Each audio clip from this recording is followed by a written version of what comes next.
the work session, but we had some items that were time critical. So we added those and we're going to run through those first. For those that who are here, we have an exit towards the front of the building and an exit towards the rear of the building. And if you will, please join me in the Pledge of Allegiance. Pledge allegiance to the flag of the United States of America.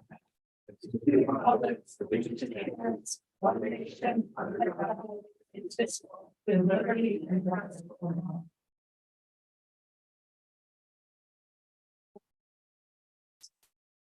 Okay, well, we'll start with public comment. If anyone here wants to say anything at this point, Valerie, go right ahead, come up to the podium.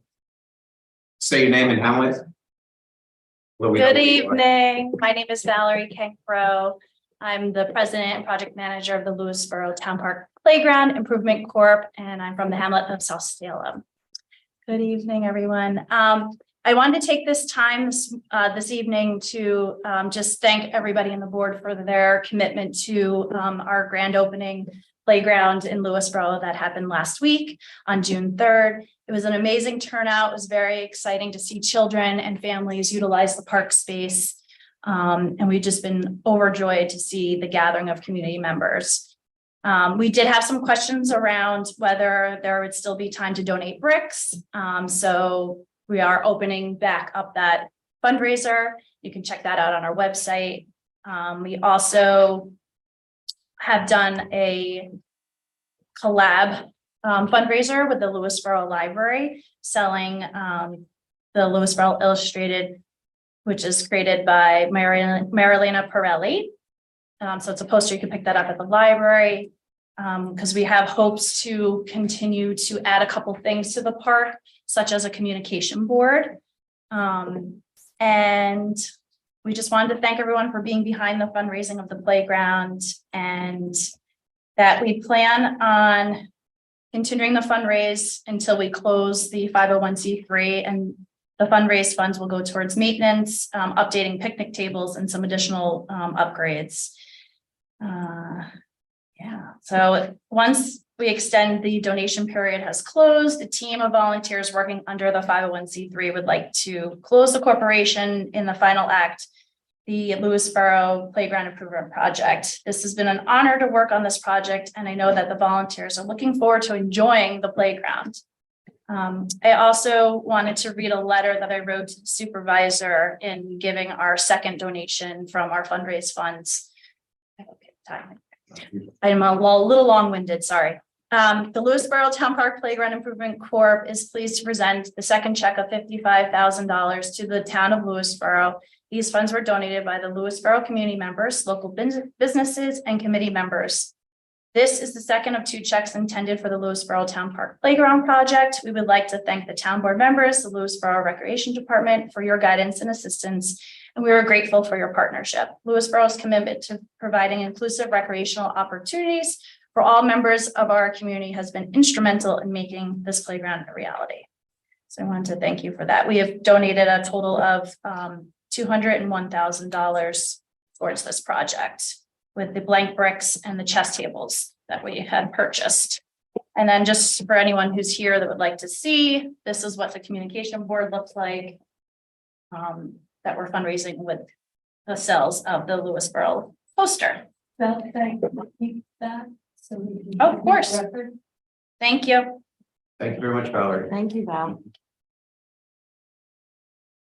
And I just want to add, it was a spectacular day. I think that was a great investment for the town of Lewisboro. And we're seeing it continually be used since the ground or the ribbon cutting, even over this past weekend. We had a couple of events there where people were using the playground. So it's all good. Thank you. Anybody else here? No, how about on Zoom? Yes, we do. Simone O'Connor, I'm asking you to unmute. Good evening, everyone. I just had a question. I keep asking it. I'm not really getting an answer. So specifically, I'd like to ask the town supervisor, councilmen, councilwomen, what is going on with the ethics code? I feel like woman Rendo talked about it, said she worked on it with the attorney. Fulchetti, and they did a lot of work on it. And I am so interested in moving it forward. We talked about it for the last 2 years.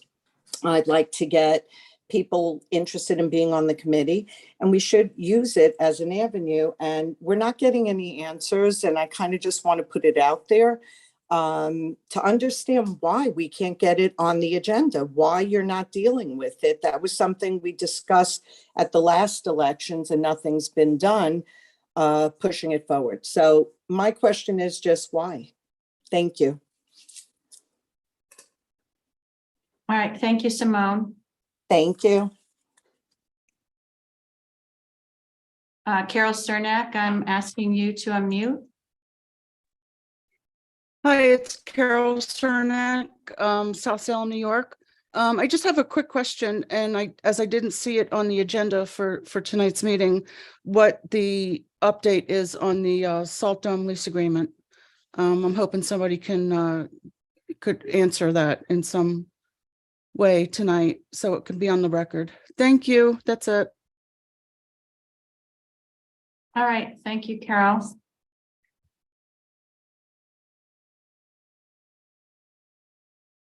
Letitia Stapleton, I'm asking you to unmute.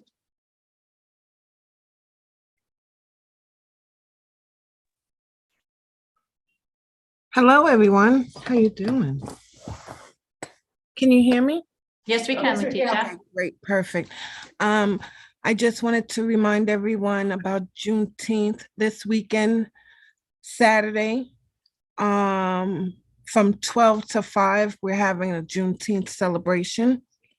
Hoping you all can join in, and also asking for donations if possible. We're gonna have a jazz singer, live music, a DJ. We're going to have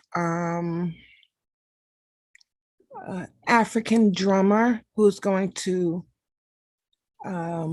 show us how to make certain instruments.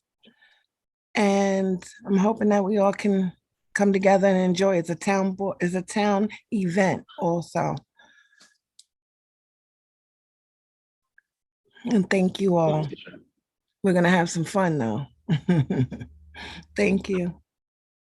All right, thank you, Letitia.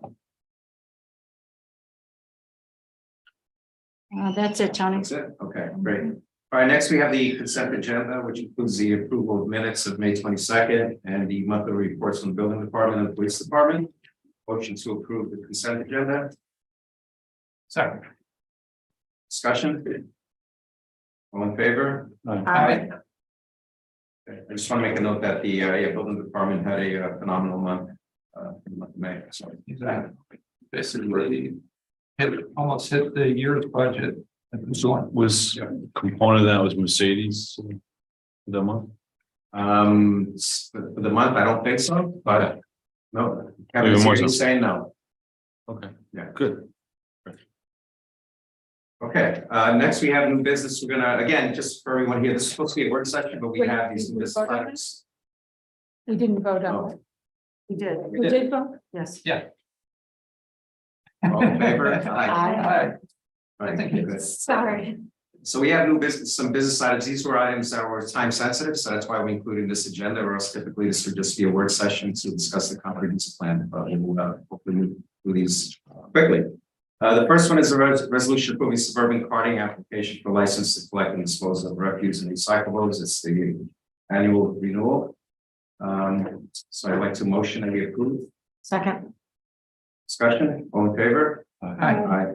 Next one is the acceptance of the MS4 interim and annual reports and authorizing the supervisor to sign. We had to wait 30-day public comment period to expire before we can authorize signing of that those reports. So I move.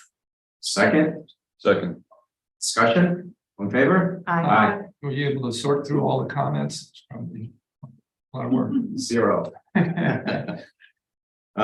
Next is the approval of the PVA MOA and authorized supervisor to sign. So let me explain that. We had this on the agenda last month. The town board approved the memorandum of agreement. And that was a prerequisite for the union to have the MOA ratified with the union members, and which they did.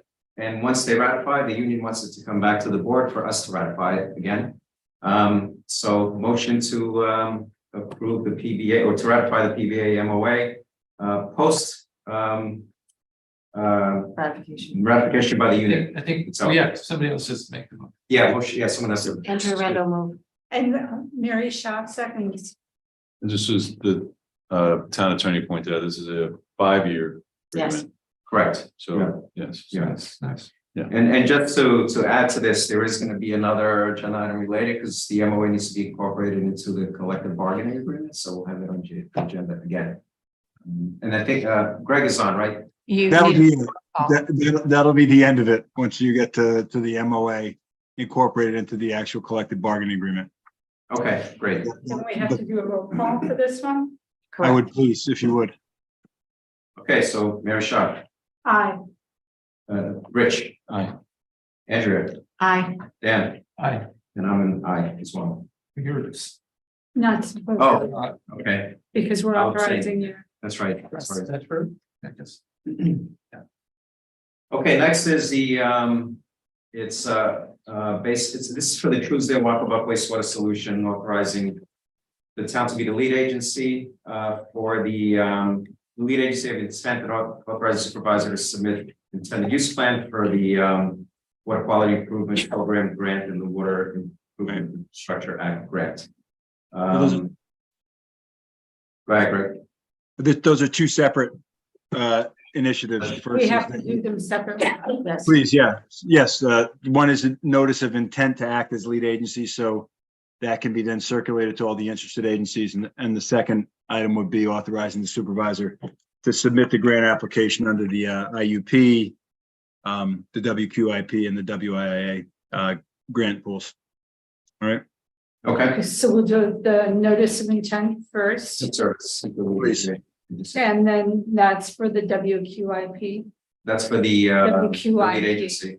Right. the notice of intent is just for the purposes of seeker, state environmental quality review, and you do that, take a vote on that first, and then the grant applications are for all three of those grant pools, the intended use plan, Water Infrastructure Improvement Act, and the Water Quality Improvement Act, and that'll be the second item if you're going in that direction. Okay. Okay, Andrea Randall will move to appoint the town board as lead agency. And I will second. Mary Shaw will second. Discussion? All in favor? Aye. Do we have to roll Do call? we have to do a roll call, Greg, for that one? Yes, You can, I don't think you have to, but I think the vote's fine. know. it's on the resolution. Well, the resolution is. I always write them that way, I'm sorry. So, Okay. but you can roll call it. Well, let's just keep our ducks in a row. Mary Shaw, aye. Andrea Randall, aye. Yeah, Well, aye. Rich, Aye. I'm an aye. Okay. The next is the, Authorizing Next the is- yeah. supervisor to submit intended use plan. second, Discussion? All in favor? roll call. This is- Mary, Again. Mary Shaw, aye. Andrea Randall, aye. Dan Walsh, aye. Aye. Great. That takes care of that. Okay, next is a resolution approving the Westchester Power Memorandum of Understanding and authorizing the supervisor to sign. So this is, again, it's something we do every year, whenever there's a requirement to go out to bid for the community choice aggregation for energy supply. There was an MOU that was distributed on board. Hopefully everyone's seen it. So I'd like to motion to approve the Westchester Power Memorandum of Understanding and authorizing, it's authorizing to sign. So who wants to make a motion? I move. Second? Have a second? I'll second the motion and move it to discussion. Okay, discussion? Yeah, as I've spoken, based upon the communications that were forwarded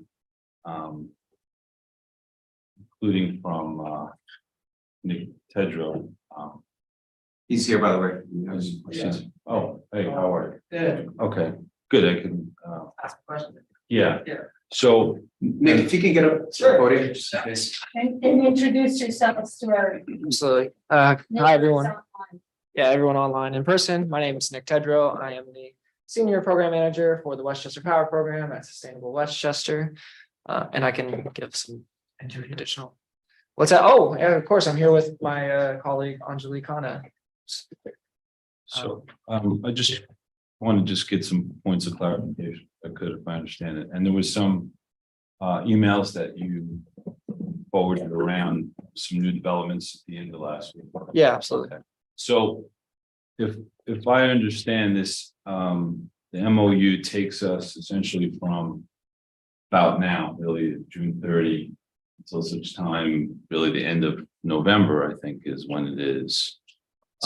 Yeah, so the MOU is Memorandum of Understanding. memorandum of understanding is actually preemptive to us going and doing a bid solicitation with suppliers. So basically, this document sets a price not to exceed when we go out to these bids, when we run the auction for suppliers, and it authorizes and commits you all to sign a contract if we can get a compliant bid from a supplier. So as in something, a price change notice that went out to people in the community, as of now, what has been the 100% renewable clean power product was 10.179 cents. That's right. And this agreement that started in March of last year. Right, and the proposed parameters, talking about something not to exceed 12.5 cents, do I have that right? Yes, for the contract that will follow on December 1st, if you, It will follow if we can get it, so. Yes. But now this is the part where I just need clarification.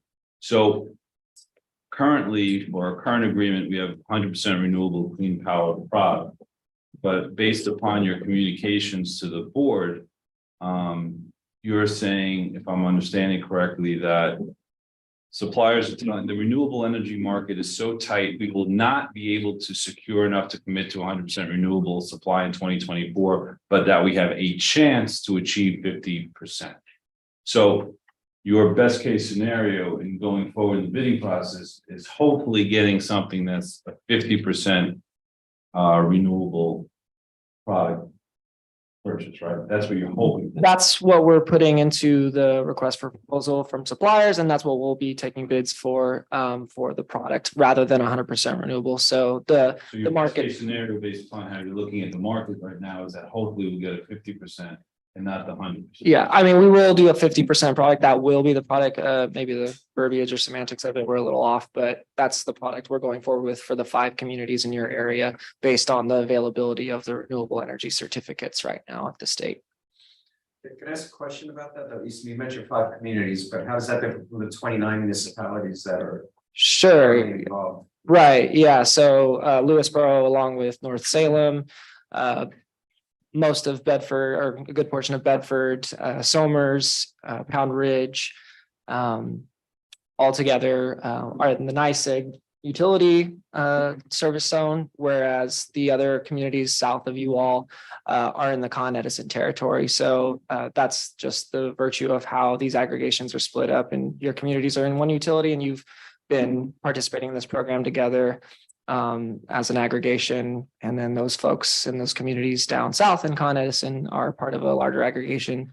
And then we also have the city of Yonkers who has their own separate contract.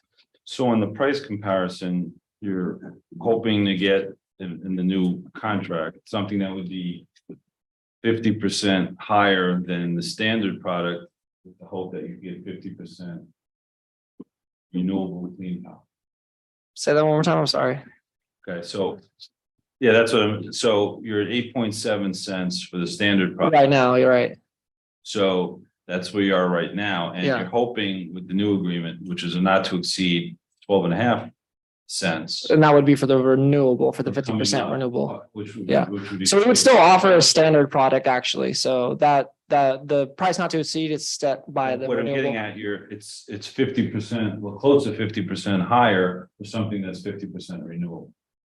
That's the whole base upon, not now, but going. Right, going forward. I So, think it might be, there were 2 different products. Right, available. Yeah. right, right, I'm looking at what Yeah. was, So- what Constellation sent out last week to try and understand. This contract's price for the standard product is, half or 1.5 times. Sorry, you're saying that the 50% product, we're gonna aim for a price not to Well, exceed I'm giving, target. I'm giving what was distributed Yes. last week. So yeah, So you're right. 0.7 cents for the The standard No, you're right. was 10.179. Yes, And Yeah, with for the renewal, for the going 100% renewable. forward, it's 12, not to exceed 12.5. right. So 12.5 cents is close to 50% more than. Then the current standard product, right? So Yeah. you're asking people to pay 50% more, something that's 50% renewable, if you're able to successfully bid. That would be the cap of that, correct? Yeah, we would obviously hope to get a much better price. I have that right. Yeah, so that's the price not to exceed is the 50% renewable that we're going forward with. That is going to be, has a current price not to exceed proposal for the MOU. That is 1.5 times the current standard rate. Now, the reason for that is, the conditions of the market. I think we've come here Understood. several times. Yep. Understood. But I mean, so that ties into where we are right now at this point in time, based upon your email late last week, is that we're being asked to adopt an MOU where a lot of people in town are in a default in the opt-in, which they may not be aware that going forward, not for now, but going forward, maybe paying 50% more, something that's 50% renewable. Well, the folks who would be put into the 50% renewable are currently in the 100% renewable. Right. So that's 10.179. That may not understand on a going forward basis that the reason they're spending more money, which is to get something that hopefully is 100% renewable. Yeah. Well, of course, we'd be communicating about the changes with the product. This is the first time we'll be doing something that's not 100% renewable product for those, factors that are out of our control with the availability in the state right now. But we're going to be doing, of course, lots of outreach and communications directly to the current participants about what's changing with the program, and hopefully getting a lot of engagement when we do our public information sessions to explain, what's going on in the market, why prices are generally higher, than they were at the time where we locked in this contract, which was back in the winter of 2022 when we did this, so quite some time ago, and it's just 21 rather. So thank you.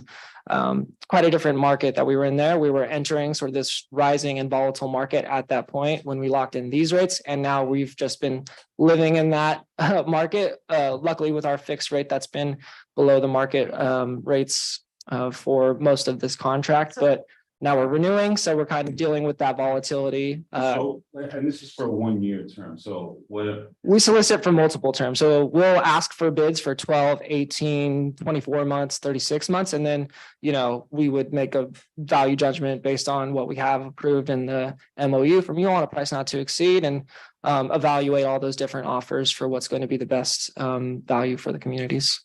So what you're saying, I think the point Rich is trying to get at is that currently our current contract allows our residents who opt in for the product that is 100% renewable are currently paying less than the similar option in our next contract. Because in the next contract, they're paying more. For the They're not 50%. getting 100% renewable if that's That's their choice. They're getting 50% renewable Right. and they're paying more. Yeah. And that's just a factor of That's the point I think that Mr. Yeah. Starr was trying to make. So I just want that clear. and I'm happy to put more context around that because it is just the reality of the market is you could go to any private company and you'll see prices well into the double digits for renewable. Yeah, yeah. Yeah. Trying to explain for everybody so they understand. Yeah. Perspective that the policy behind it, having renewable energy. Sure. And helping climate change and the environment is worth Yeah. paying more money. Oh, yeah. I come into that with that premise going in. Yeah. But in the short term here, you're talking about something that is not gonna fulfill that based upon market conditions that are outside of sustainable resources control, not gonna be able to further those that end. Well, yeah, and for any consumer out there for energy in general, whether it be renewable or not, prices are higher. So, if we're talking about the standard rate, that's going to be higher for the folks that are in that as well. And people who just get the basic supply from NYSEG and Con Edison, prices have just been higher, But paying higher prices and not getting the renewable, which is the reason. The 100% renewable, Be right. part of sustainable Westchester to start with. Yes, well, I'm as disappointed as anybody else that we're not getting 100% renewable. Trust me, that's the reason I'm doing what I'm doing here, and that's a frustrating thing. But I have a question. So the deadline to go out to bid is June 22nd. so we're going to be planning to run the solicitation on the 27th, and we've put out the RFP today actually to all prospective Right. So suppliers. when you know what the best bid is that'll come back and what the rate will be. That'll be the auction day. So the 27th, we'll run those live auctions for all those different scenarios. And then we'll review everything that comes in from all the different bidders and, deliberate that. Right, we're looking for a 50% renewable option, not a 100% renewable option, because it's not available. Because That's what we're going out to the market to do. Yeah, the suppliers have communicated to us in indicative pricing and conversation to our vendor who runs the auctions that there's just not a market available to supply 100% renewable. Do we have the option of essentially bypassing the MOU and see how you do and then go right to signing an ESA? Do we have that option? Well, the point of the MOU is so to give the bidders confidence that when they come to the table and they put the bids in, they have that commitment from the municipalities that if they achieve the benchmark of what we need for the program, that automatically triggers everybody and they can go out and make the purchase for the energy at that time and lock in the price. So we're looking at the potential energy load from the town of Lewisboro. Yeah, exactly. As part of the whole aggregation as well. So Bedford, everybody else, that's all being considered all in one as they're doing these auctions. So sorry, go ahead. Ask that again. Is there an option to opt if that's, I understand there's the buying power going in. Let's say we wanted to bypass the MOU, see how it goes in the market. So there's 29. So let's say it was 28. And we see, okay, we're able to do better than 50%. Then with confidence, not only theoretical confidence, actual knowing what's going to be bound, and then going right to an ESF. Is that an option? So there won't be any scenario of getting better than 50% in this auction. It's the parameters of what we set out to the suppliers. This is the product we're asking for bids on. So it's, based upon that feedback, like I said, that's all that's realistic right now in the current market for 2024 on renewable energy. So that's all there's going to be. There won't be, an ability to kind of wait it out and see if anybody offers more than that because they can't offer that. And So 50% based upon the parameters. that is what we're going to offer through the contract. We're committing to the 50% for sure. With the solicitation. And so it doesn't, the whole process doesn't work, really, if we can't get everybody committed to the MOUs, because then the supplier has to evaluate that risk level when they go into the bid and may, supplier A, B, or C might not participate based on that, or, we'd have to figure out a way to, ask for bids from a subset or something, and then it just kind of falls apart. I don't mean to cut you off, but this meeting's gonna go really long. It's okay. Just the question is, no, Rich, we're not getting 100% renewable option product. It's only gonna be a 50% renewable option, and we are going to be paying more for it. That's the answer to the question. What was I know you had a couple other things. The other question he had was, can we join into the contract without signing the MOU? And it's And I really don't- not, That's doesn't right. no option. You had a couple more So- things, right, Rich? Yeah, as far as the, And I have another question about that. yeah.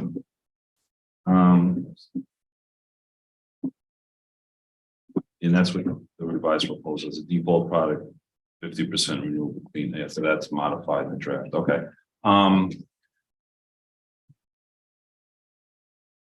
If we were to come back into the market when it's back to 100% close to it, do you have any idea as far as projections when that's going to be?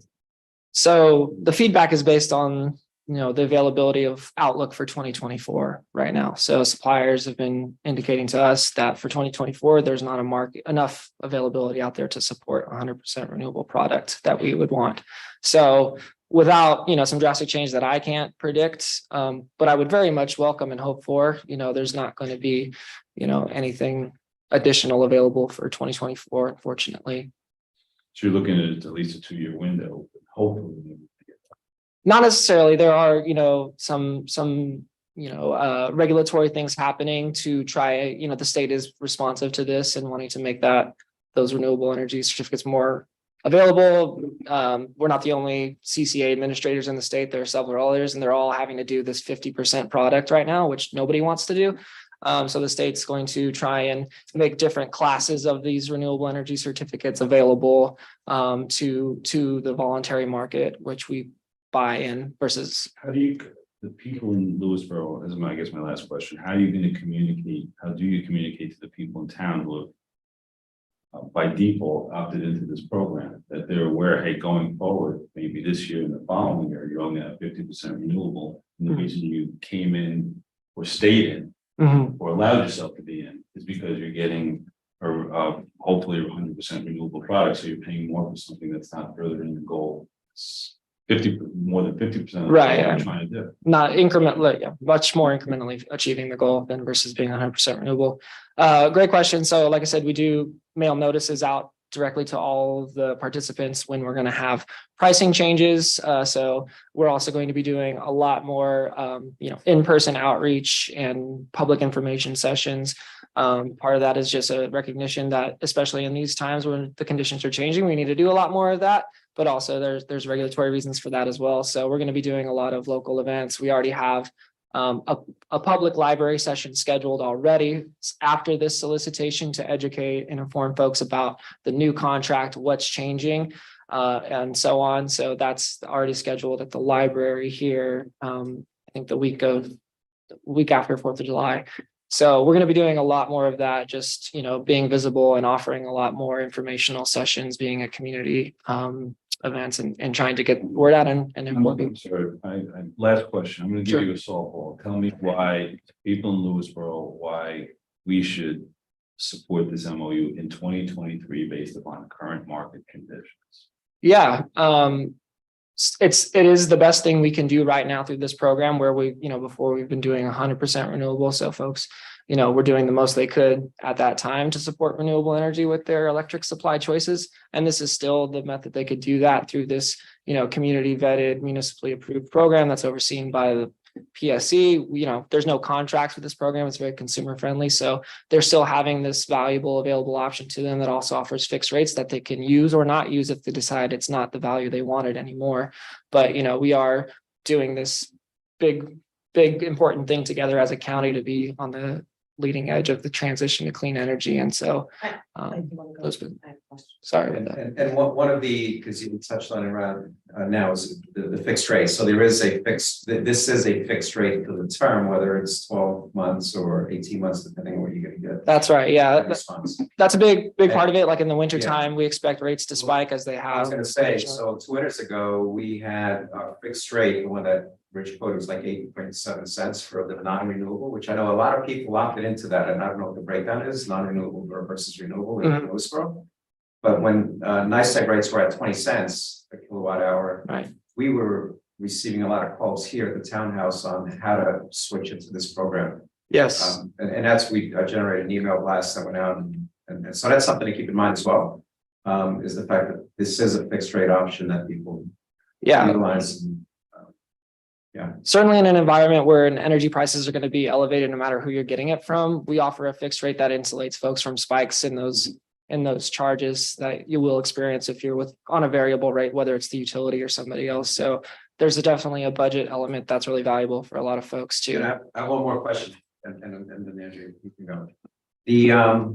The breakdown of folks in Westchester who are with the 100% renewable versus the non-renewable, you know what that is? Across the whole county? Or across. Oh, sorry, we in the 5 NICEAG communities or? Right.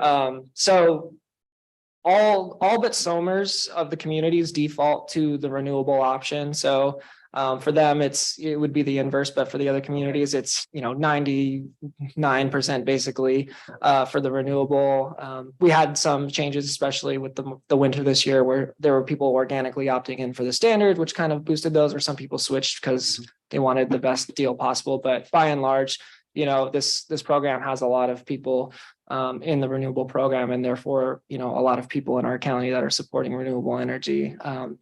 Somers, there are 2,000 plus people are in the standard, and then there are 20 something are in the renewable, but for everybody else, it's basically the inverse. So Somers is a signatory without the default option? No, they just default their residents to the standard option. So the other option, the non-renewable option.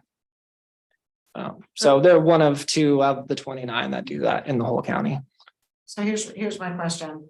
I still see in paragraph K of this that we're still an opt-out.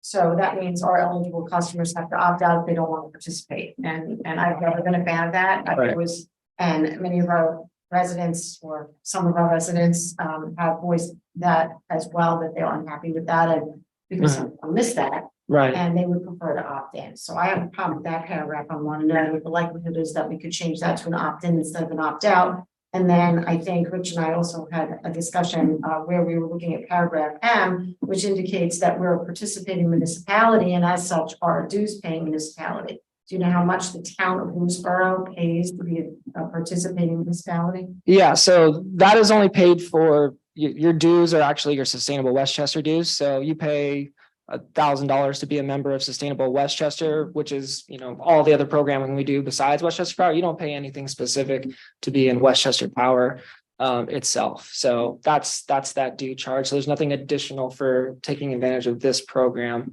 It's just your dues as a paying due member for Sustainable Westchester at large.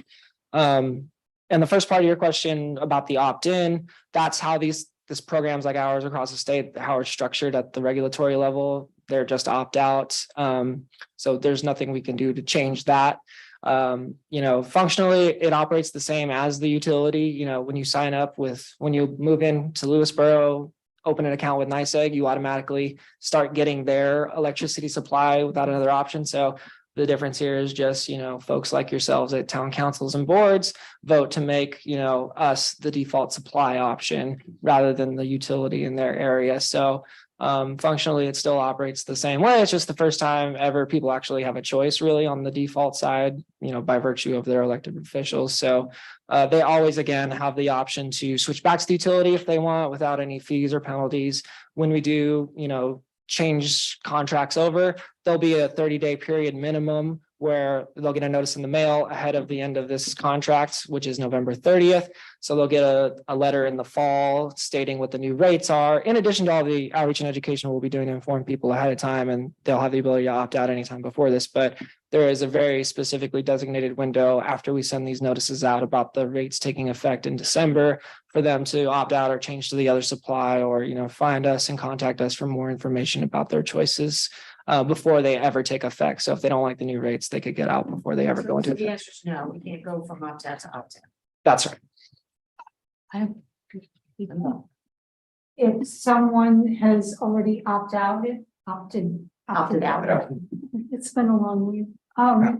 If someone's already opted out from the previous contract, do they have to opt out No. again? They're opted out. Their decision to opt out is retained and respected for the lifetime of unless they were to move to like another municipality and open a new account or something, then the utility would just consider them newly eligible. So anybody who has already opted out. Yeah, if they're in their house, they opted out 2 years ago, they're going to remain opted out. So they have to.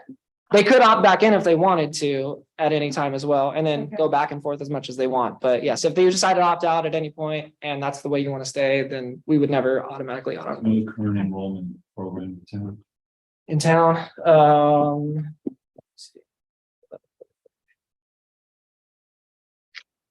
versus total use. Versus total utility users, I'm not gonna have that off the top of my head, but see if I can pull some data really quick.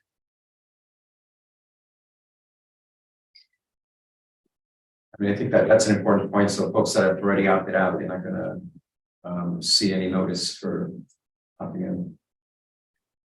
Okay. So.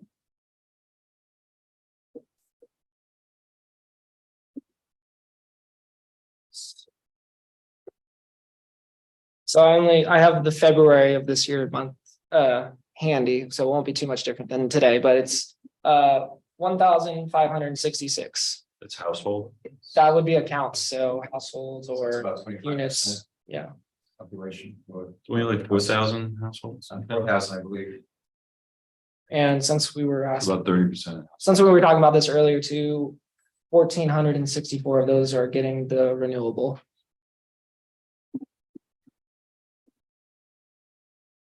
Great. Any other Thank you. questions? Yeah. Thank you, Nick. Yeah, thank you, everyone. We have a long meeting. Maybe you could just table this towards the end and let everybody do it. That's okay. I don't know if you, but as a suggestion, I just want to process this a little bit because he gave some good information. So, Okay, sure. but Thank you. they, Yeah. That's fine. Okay, great. So we'll start the work session. So motion to table? Do we have Second? a motion? Yeah, I think so. Okay. All in favor? Aye. Okay, so the next topic is the work session. So basically, there was this comprehensive plan steering committee. We discussed options on how to obtain, how to best obtain feedback on the draft goals and objectives from the town board, the planning board, the ZBA, which is zoning board of appeals, conservation advisory council, the architectural and communities review. Right. Community appearance review. Yeah, that's it, yeah. So it was decided that the best way to do this would be to invite various board members to attend a town board meeting. So that Valerie from Nelson Pope Voorhees, who's a consultant working on our master plan and working on drafting the document, can present on the goals and objectives of the plan, and then open the floor to discussion and comment by the various boards and committee members. So with that, I guess Valerie will start with your presentation. Presentation, does that work for? I would need that one, just this one. Yeah, so Sean, I have the HDMI hooked up, but it's not displaying on here. Oh. So open up the And I also think Katie is. Oh, yeah, that's- On Zoom.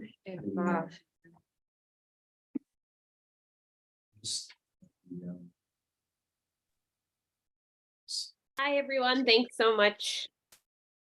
I can.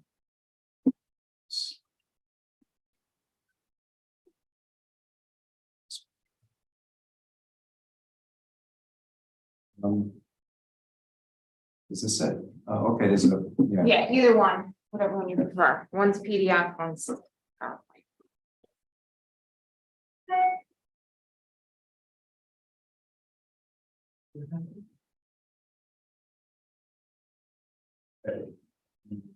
We share screen on Zoom.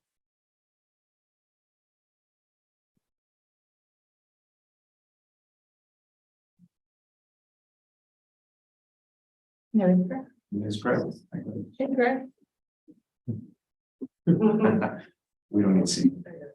Okay, so I will, I know it's gonna be a little bit of a long night, so I'll be quick with this presentation, but I thought it'd be good to just provide the town board a little bit of an update, and then also the public as well. Yeah, hold on. Yeah, that's fine. Is that okay? Oh, no, I meant Oh, that's. Oh, Wait. no, I think you might have a split screen. There you go. Oh, There you go. All right, but perfect. I can't see it on my, hold on. Just turn around. Don't worry about the chat. Oh, there we go, okay. No system resources. All right. All right, I'm just gonna leave it. Is that okay? That's fine. Yeah, you Okay. just click, you can go to the next one.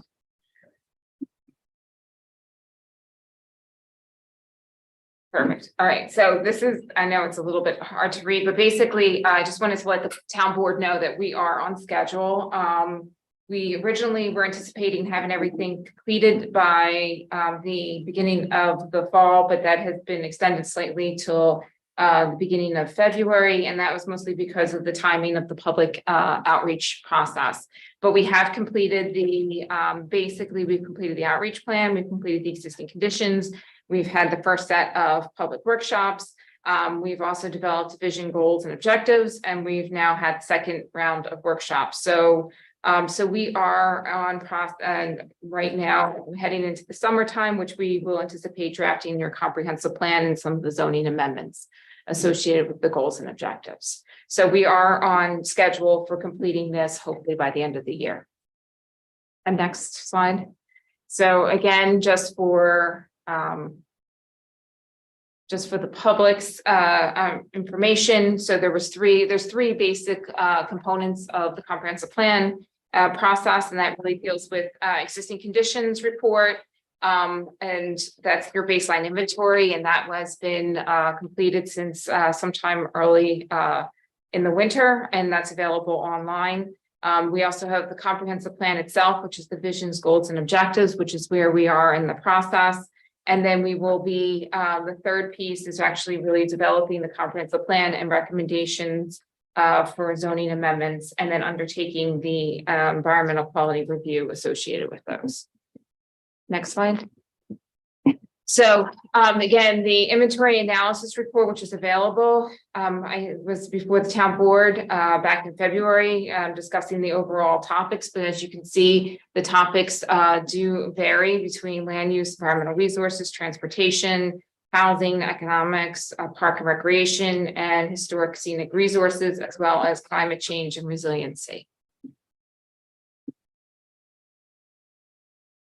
So in terms of the comprehensive plan public outreach and engagement, we have been having comprehensive plan steering committee meetings monthly, and if I'm not there, the steering committee is still meeting and covering various topics and work associated with the comprehensive plan. We are in the process of having 3 public workshops as well as 6 Hamlet workshops. We've had the first round of public workshops. We just finished the second round of public workshops, and that included the 6 Hamlet workshops. And then we will have one more round of public workshops associated with like the draft plan and the proposed zoning amendments, as well as public hearings associated with the plan. Quick question. Sure. There was mention of a survey as another way of giving input. Yes. Is it still possible for citizens to make their input? That's correct. The survey is still open till June 30th. And that can be found. We'll probably have web blasts on that coming up soon, but there you can. There's a link to the comprehensive plan steering, comprehensive plan website, which is there at lewisboro.gov.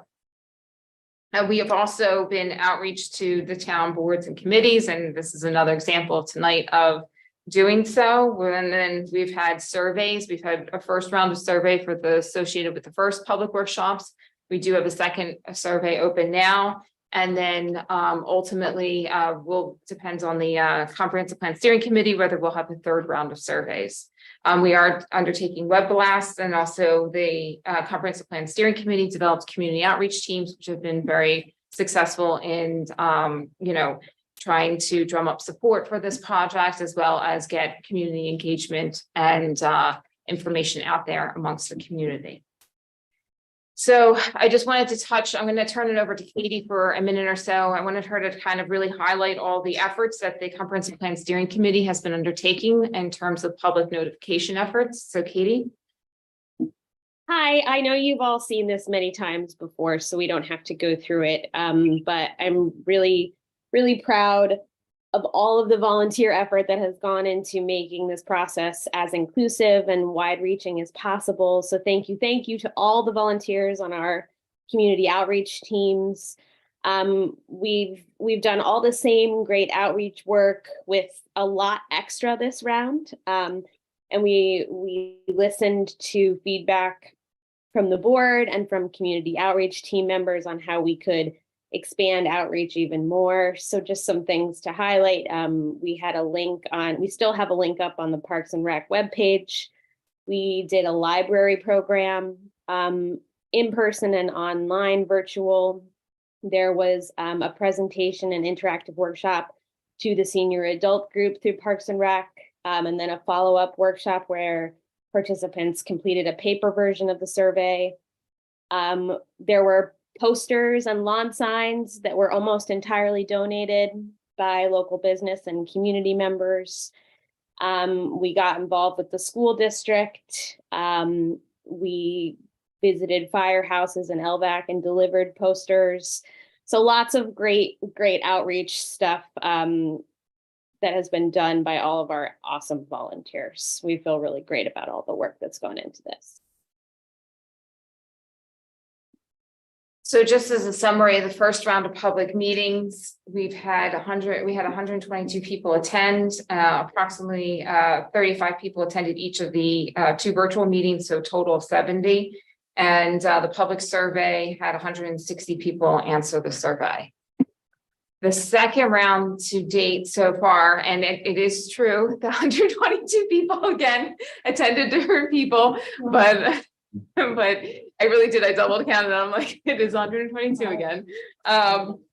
So, and then we also had the public survey to date so far has 71 people answered the survey. So total participation to date is 545 respondents.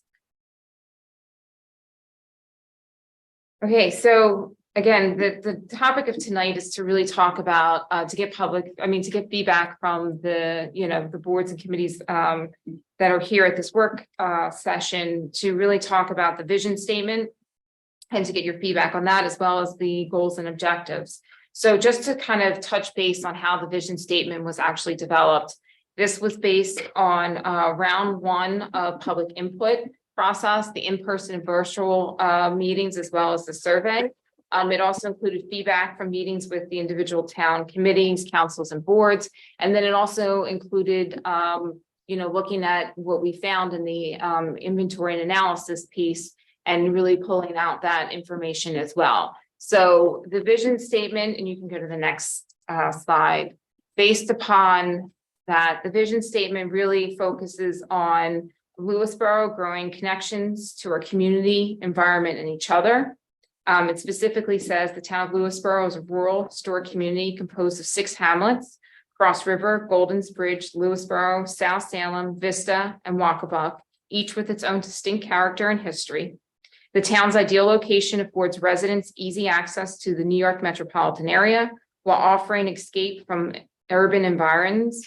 The natural resources in and around the town are numerous, including many lakes, parks, preserves, and reservoirs.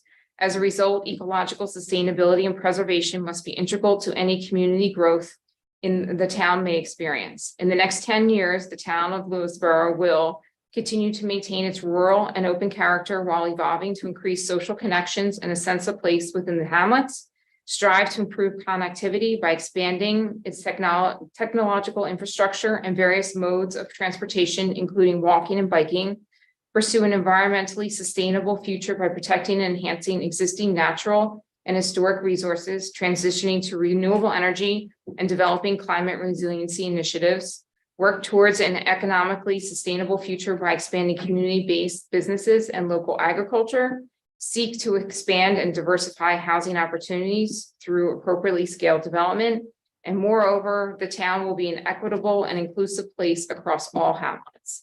So I think Katie wanted to just touch upon the vision statement and how that evolved throughout the process. Katie? Thanks, Valerie. So I just wanted to underscore something. This applies to the vision statement and the goals and objectives. The steering committee has deferred to the Nelson Pope Voorhees team in terms of taking the feedback that the consulting team has received directly from individuals, whether residents or other stakeholders in the town of Lewisboro. We really are relying on their expertise to interpret that input and turn it into an actionable vision statement and actionable goals and objectives. I think the board liaisons and a lot of the chairs of the other boards and committees in the room can attest that we've been really strict about the steering committee not altering the content or filtering the content that NPV has provided us in any way, the substance of the content. And so what you see before you in terms of the vision statement and the goals that you'll see shortly, the goals and objectives, that is unfiltered and unaltered, a direct result of the public participation and Nelson Pope Voorhees' expertise in terms of translating it.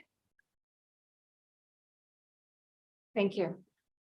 The next slide.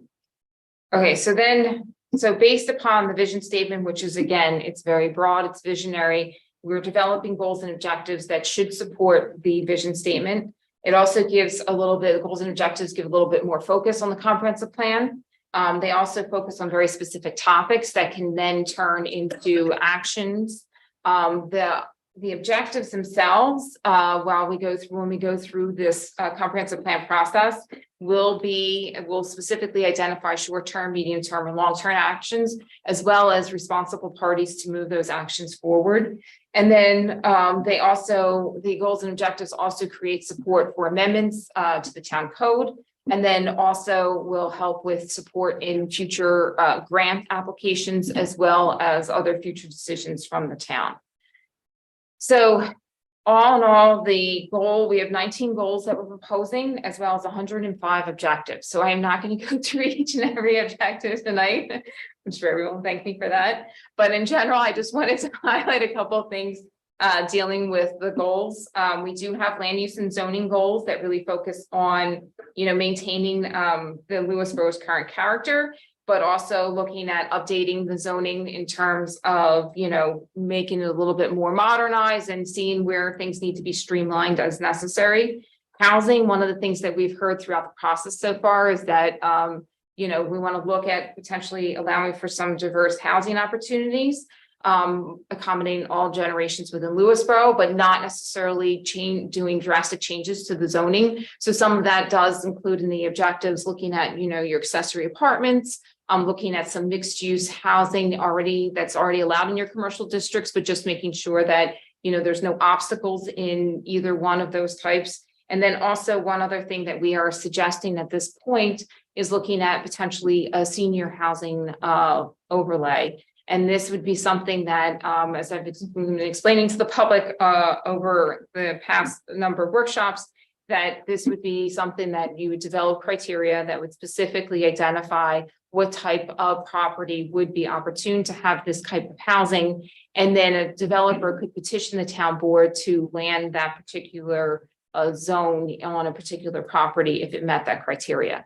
So it's not necessarily changing zoning in terms of adding it as a new use to all zoning districts or a particular area within the town. It would be on a very select basis. This is similar to some other communities that are similar to the town of Lewisboro that have had over affordable housing over floating zones, so it's just not necessarily broad based, but it's on very specific properties. And developing that criteria would be in concert with the town board. Do you know where the senior housing project would be allowed in town under current codes? Right now, under your current, would only be allowed where you would be a multifamily housing or multiple, right? Because it wouldn't necessarily be in your single family housing districts, which are typically like your 4 acres. So you don't have a senior housing specific element in the code Right. itself, That's correct. Next slide.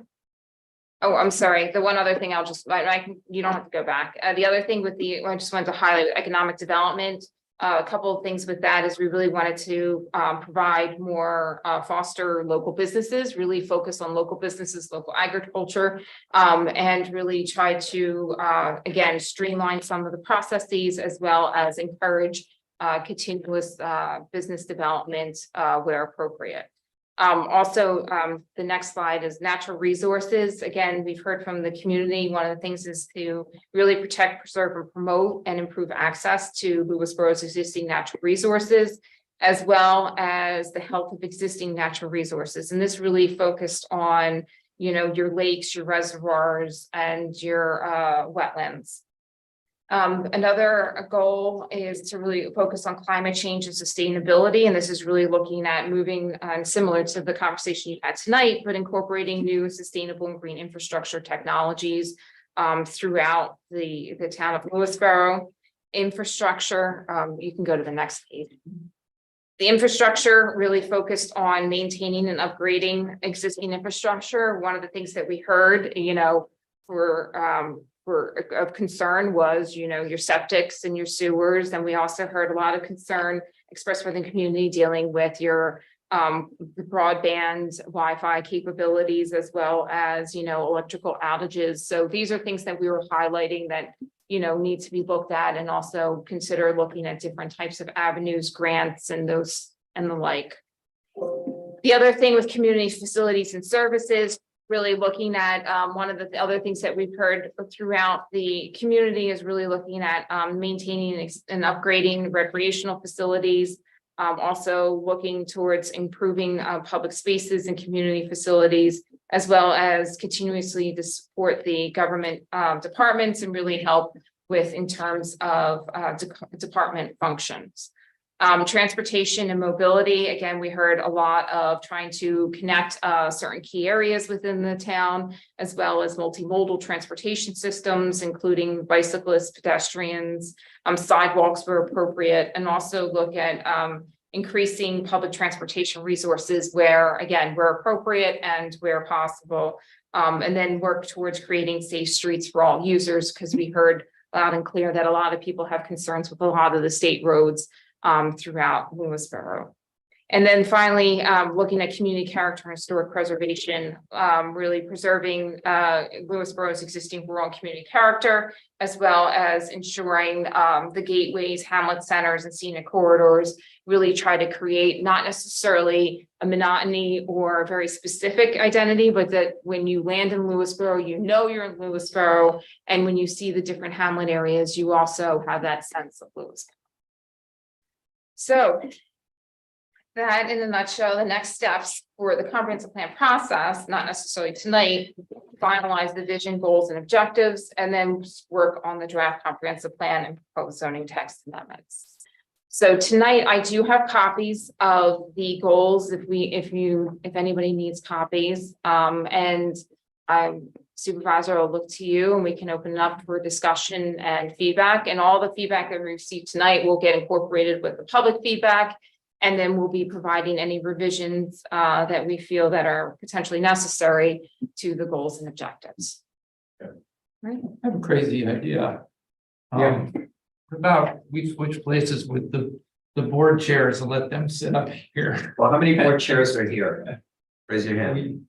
1, 2, 3. So there are 5 chairs here. No, we don't. So what do they come up here? So there's board members. Should I get my own copy of the, I've got my own copy in the car. We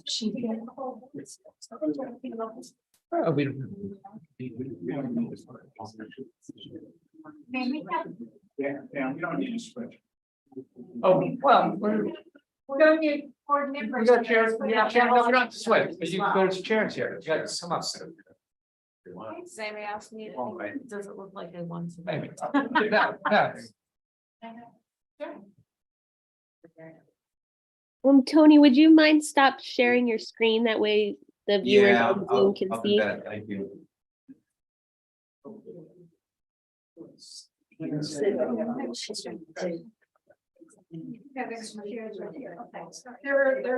someone can sit next to me. The chair. Sure. All right. Thanks. So I am happy to answer any questions people have on the goals and objectives. No worries. And I'm also happy to walk through. So you just let me know what would work for your discussion, and I'm happy to do it. Just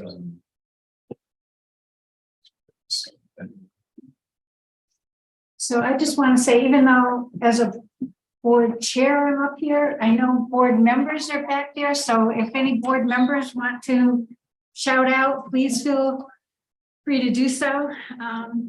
You know, That also goes for the CAC people that are. I mean, we're very collaborative, and so it's a high responsibility that I have sitting up here representing everybody. And we're glad to have you up here. Oh, thank you. So can I start with my sense of the vision? Sure. Because I do have a question about it, because when I look at the vision statement, it talks about us being a rural community. And I think if the choice is rural or urban, we're certainly rural. But my sense of rural is, and I think if we try to talk about ourselves, rural to me seems, you know, fields of corn and cattle grazing, I don't know, and you know, as opposed to what I think my sense of the community is a lot more very low density residential. It's really a community with a fair number of people in it. I mean, not endless expansive. So I was looking for a word other than, because we're not urban, I got that. But is there, Valerie, a sense that would sort of say, I mean, we really have a community. When you come in here, you don't come to a community that's, you know, fields and the next neighbor is, you know, 2 hollers away. It's a. I know, in some of the discussions, I've heard this term semi-rural, Well, that kind of. I don't know what that just, means. yeah, that's- Semi is. Ex-urban, Ex-urban is. Well- a region or settlement that lies outside a city and usually beyond its suburbs. And often is inhabited chiefly by well-to-do families, actually is what it says in Yeah. Wikipedia. Well-to-do family. My first definition here. Yeah, that's just my reaction and I didn't know. if Right, that's- so we use the word rural on purpose. In the first public workshop, a lot of people came to us and said they want to keep the rural feel. That's why they left, you know, that's why they moved here. So we use that word because that was the word we were hearing from the public describing their, you know, community. The fact that we have to break more often for turkeys and deer than other birds. It's all relative though. If you moved here from New York, it's rural. If you, you know. Here from Buffalo. Yeah. According to the New York State DOT, we're in an urban zone, which is why they won't put up food signs, you know, exit Right. food. Right, so it kind of depends on Because the we're urban, context. That's a perspective. But part of, you know, this document is a document also to communicate and exhort people to come together around a common vision. So we don't have to be trapped by either, you know, words that come out of sort of some bureaucratic regime or whatever works for us, I think is. That's rural feel seems to be. The rural feel. Right, It may not be something like that. Montana, but it's the rural Right. feel that we people who live here get. They open up their windows, they hear the birds singing, they see trees, they're not looking at concrete or apartment buildings. And I think rural feel pretty much says it all. If I could add to this, well, kind of related, in the beginning of the vision statement, it says escape from urban environments. And then I thought to myself, well, you know, I'm not sure all urban people would kind of read that in a good way. It's like, you know, some people like urban environments and they're not places to escape from necessarily. But Right, Yeah. well, I mean, again, I think this was written for Lewisboro and not necessarily another community, and I think. Again, we're happy to adjust, but that was also something that we heard a lot from people who moved to this area. They said, I left the city on purpose. I left, you know, I purposely moved to this area because of the more rural feel of the area and not. the urban. York City rural. Right. Right, not New York City rural. Well, I mean, and I did look up that, I guess rural is anything that's less than 1,000 people per square mile, which we certainly are. So rural does kind of define us. I just wanted. You wanted the record to stand. Well, no, I think that the sense of community is so strong, and I don't always know that comes across with rural, but I do definitely agree with, I mean, just watching emails go around about, I saw a bobcat, I saw, you know,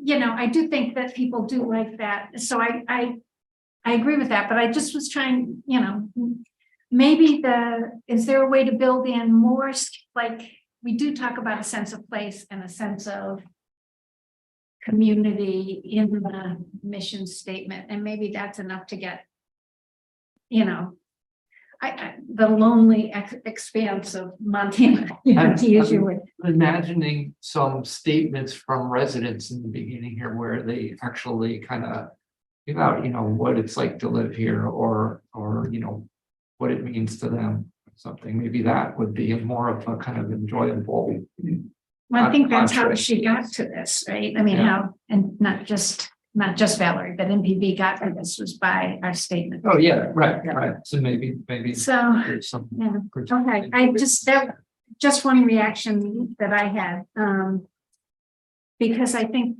again, I like going out the street and saying hi to neighbors that are walking around and stuff, and it's community based, it's not, you know.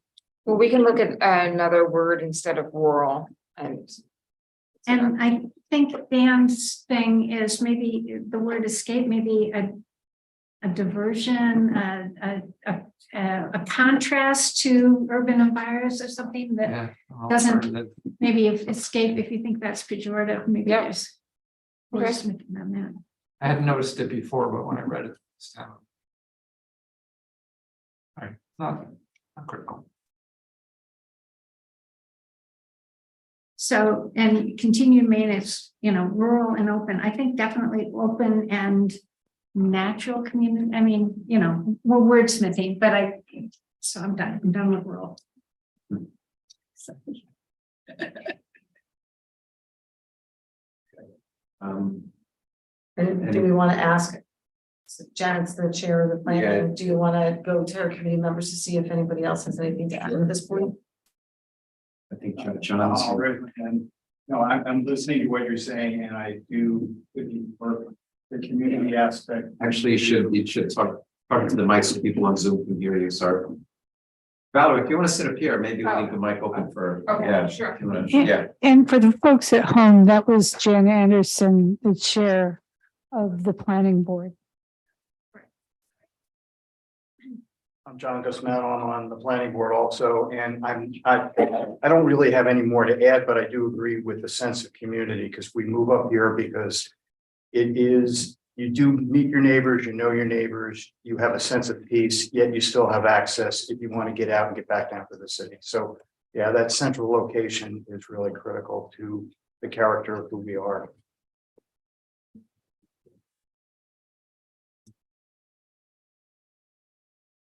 anyone else from the planning board? I'm representing Oh, the it's- steering. Great, okay. So other. although she's also on the planning board, so, and I would say that, I'm happy that both of them are here. And one other, attendee sent his regrets because or non-attendee, a board member, because he was ill tonight, so he was unable to come. We appreciate that.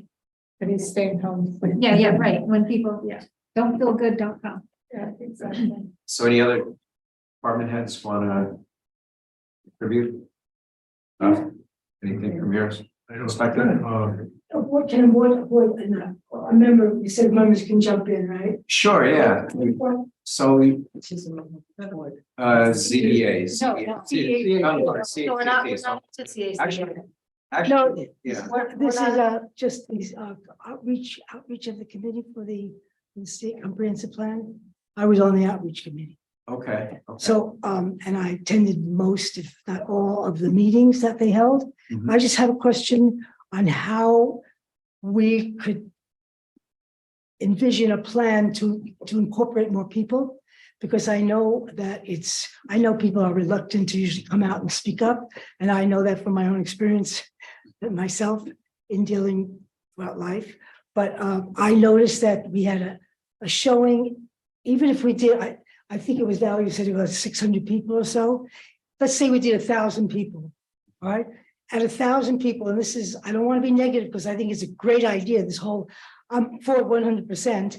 But 1,000 people out of 12,000 residents, or let's say, cut that in half because some are children, cut that in half and people who are busy or old, or if frail or, disabled, can't get out, cut that in half, make it 3,000. All right, so we're getting 30%. If you do that, 30% of the population is showing up to create a comprehensive plan. I don't like that kind of statistic, and I would like to put it out to how the board, the comprehensive plan people can and with us included can incorporate more outreach. We need to get to communicate. And I know that Jan is very into community. Everybody speaks.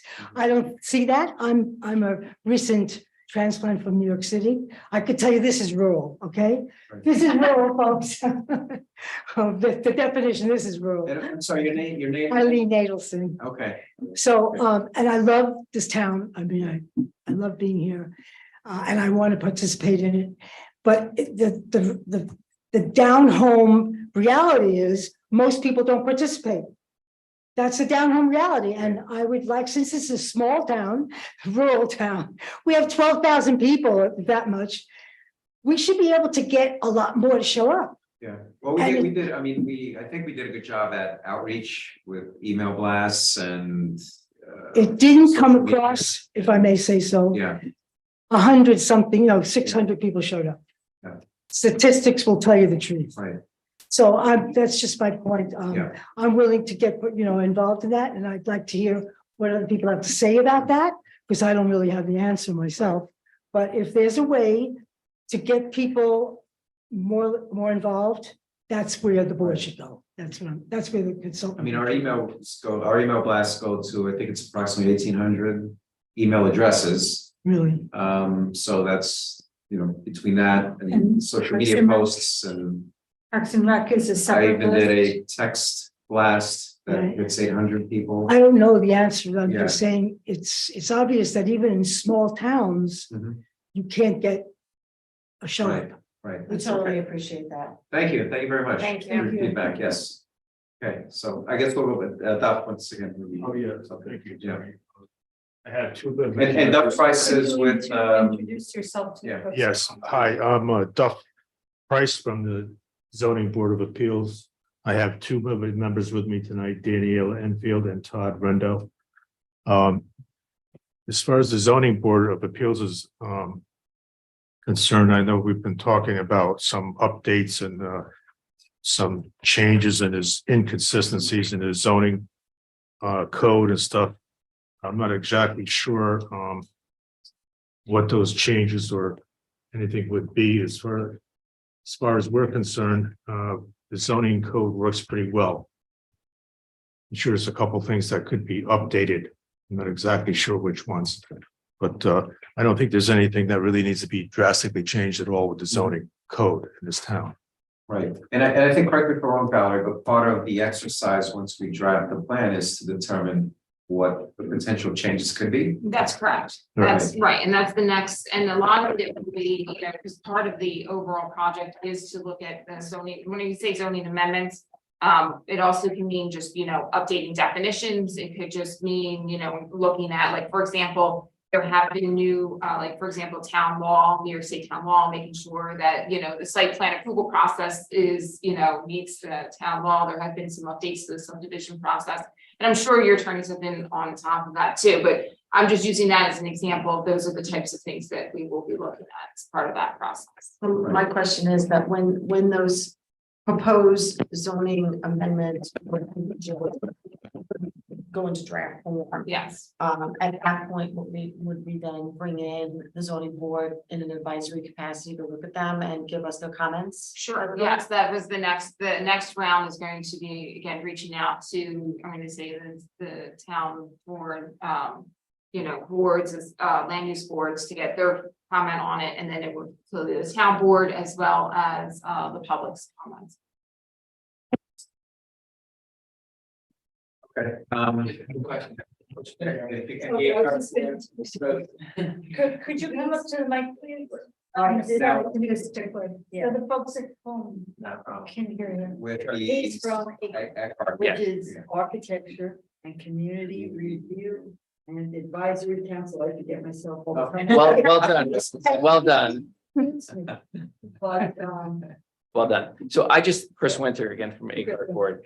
A question for Jessica. So just around the feedback, I think, Andrea, you touched on kind of receiving the feedback and being able to interpret it based upon the boards that we serve on, right? Because there's my opinion, there's the board's opinion, there's the community, right? So if there's a way we could even see, I know you didn't want to go through all the answers that, were provided from the community, but that would be very helpful, at least for me, to say, okay, here's the board that we work on.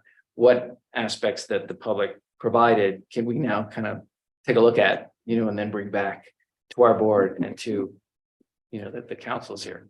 I So, think it's important because Yeah. if our zoning board says, you know what, these, it's very nice, but this doesn't work. I think that's the reason why this wouldn't work, because this is what we encounter. And or this is great. This would be a great change. This makes our job a little easier. It makes it easier for the applicant. Great. But I think it's important to have the boards who have to interpret these laws and impose on them and make decisions based on them, that have their input, and we know what works and what doesn't and why. Right, And I was gonna say, we will be developing a zoning committee, a zoning subcommittee, and on that, we do have, I think Katie, correct me if I'm wrong, but I think Yeah, it's. the chairs, the chair, everybody at the table, basically, the steering committee, the town board liaisons, and all of you chairs sitting at the table are all on the zoning subcommittee that will begin meeting formally this summer. Right, so more information will be forthcoming. We just wanted to get through this round. And then also, we did receive a list of issues and concerns from the zoning board, from the planning board, so those will also be taken into consideration as we draft things as well.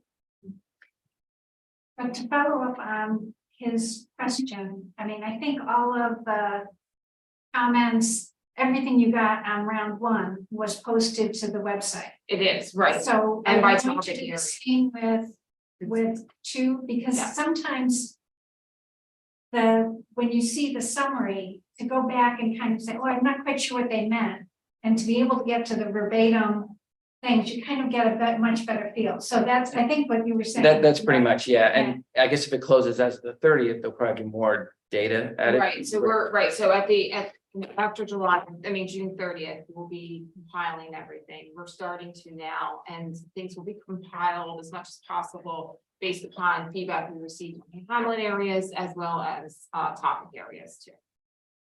Yeah, I would just echo that if you go to the town website, to the Comprehensive Master Plan Steering Committee page, there's a tab that is called Draft Documents and Past Public Workshops. And there there's a link to the Google Drive that has all of the raw data from round one, the surveys, the public meetings, and all the raw data for round two will be posted in the same place. And it's staying there. It's not going anywhere. It will all be publicly available for the duration of the project. Rose? Thanks. Okay, Rose Bonanno from ACARC. It's important for us, and I'm glad that Chris is here. I'm sorry about my other folks, but we do have younger members too who have children. Anyway, the marching orders that we get need to reflect what the community wants to see happening in the town. I know that when this group was started, the intent was to protect those historic areas and to try, but I don't know that there's a communication between the people who come into those houses, purchase them and do whatever, so that they know what they're getting into or why, and what the reason is why we're doing that, why it's important to us to have that connection with the past. I don't think that they have that feeling.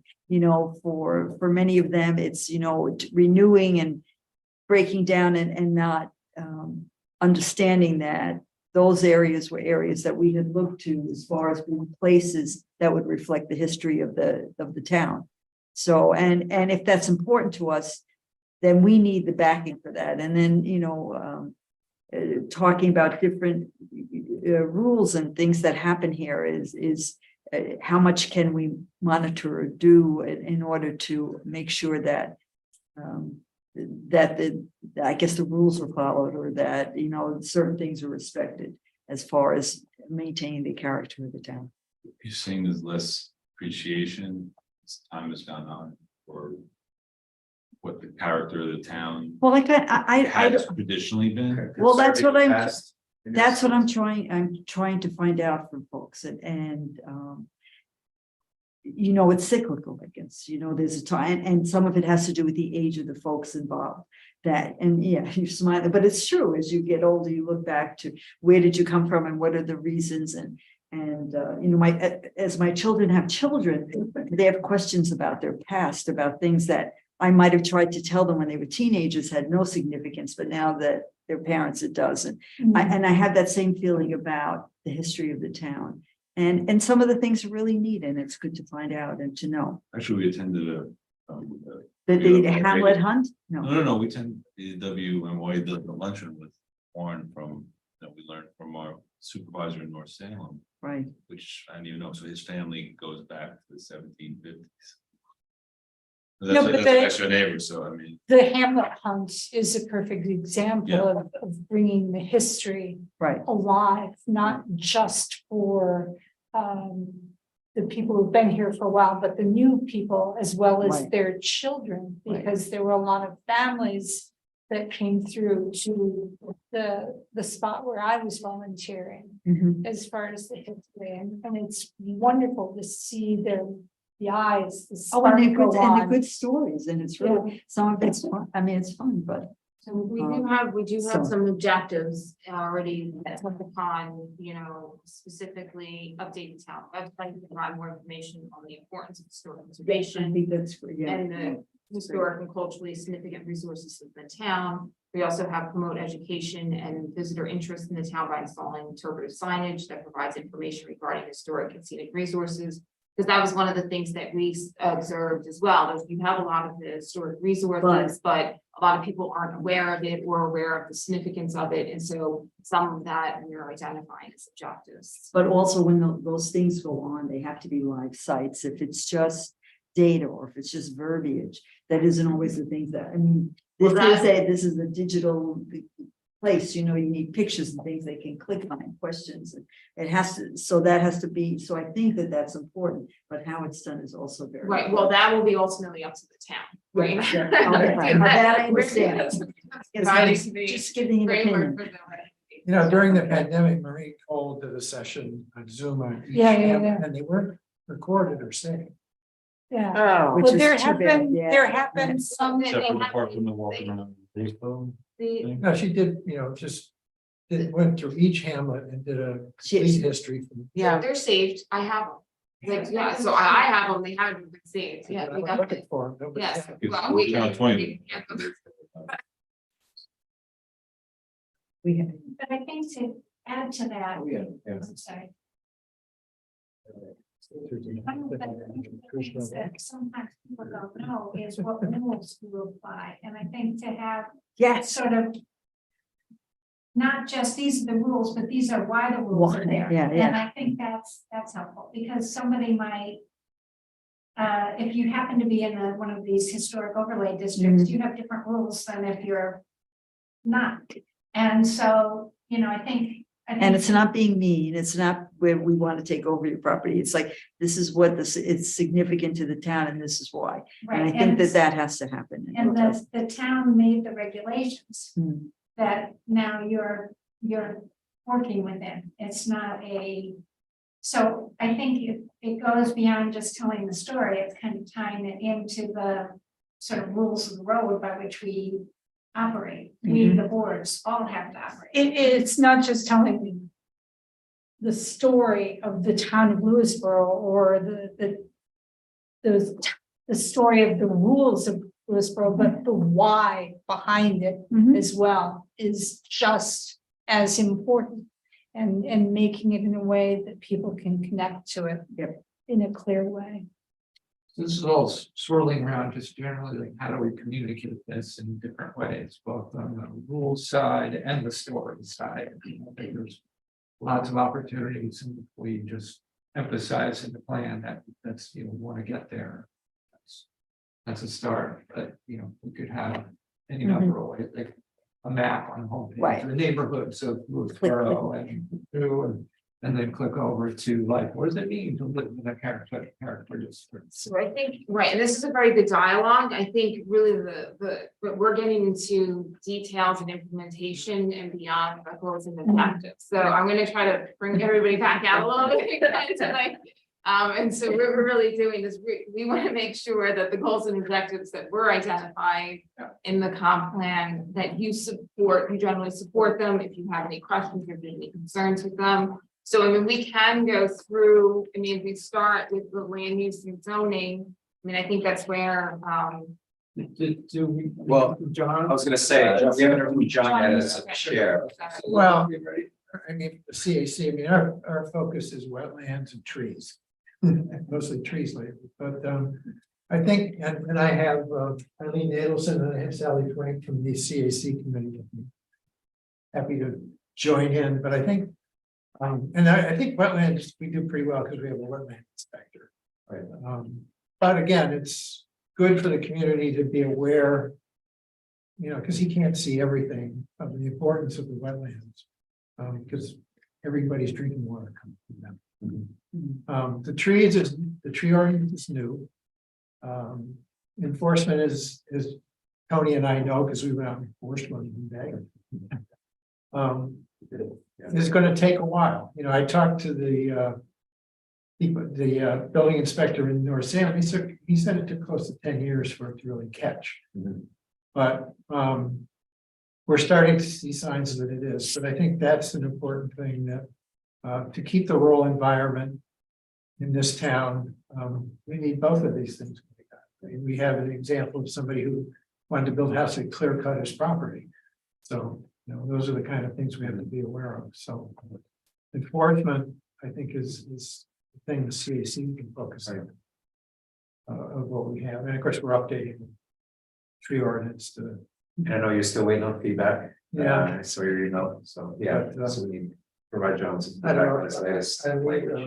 Well, just remember, historically speaking, there were places in Vista and that long before any of us were born, they had a beautiful view all the way down to the Long Island Sound. Yeah. So we have to, you know, it's beautiful, but that's also part of our history.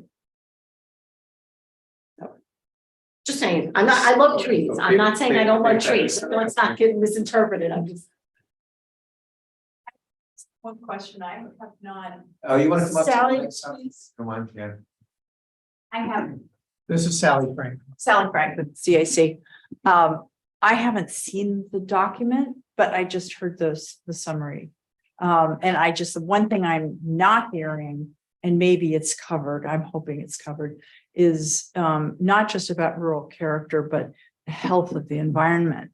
And with climate change, you know, bearing down on us, and we're reminded every day with the fires in Canada, you know, I think, there certainly should be a real emphasis on environmental sustainability. I recently attended some Bedford 2030 events, and I'm so impressed with that organization. I think they've done a marvelous job of really communicating with a wide community about the need for, a wide range of sustainability measures and environmental protection. And I just want to urge that. I'm sure many people, when I was at one of the sessions, I know there were a number of people talking about it. So I know there are people talking about it. I just don't know, what kind of feedback you got on the need for real focus on the environment. Well, that's one of the points, I think. Yeah, that's one of the goals. There are actually a few goals that cover natural resources, protect and enhance the health of existing natural resources and the town's waters.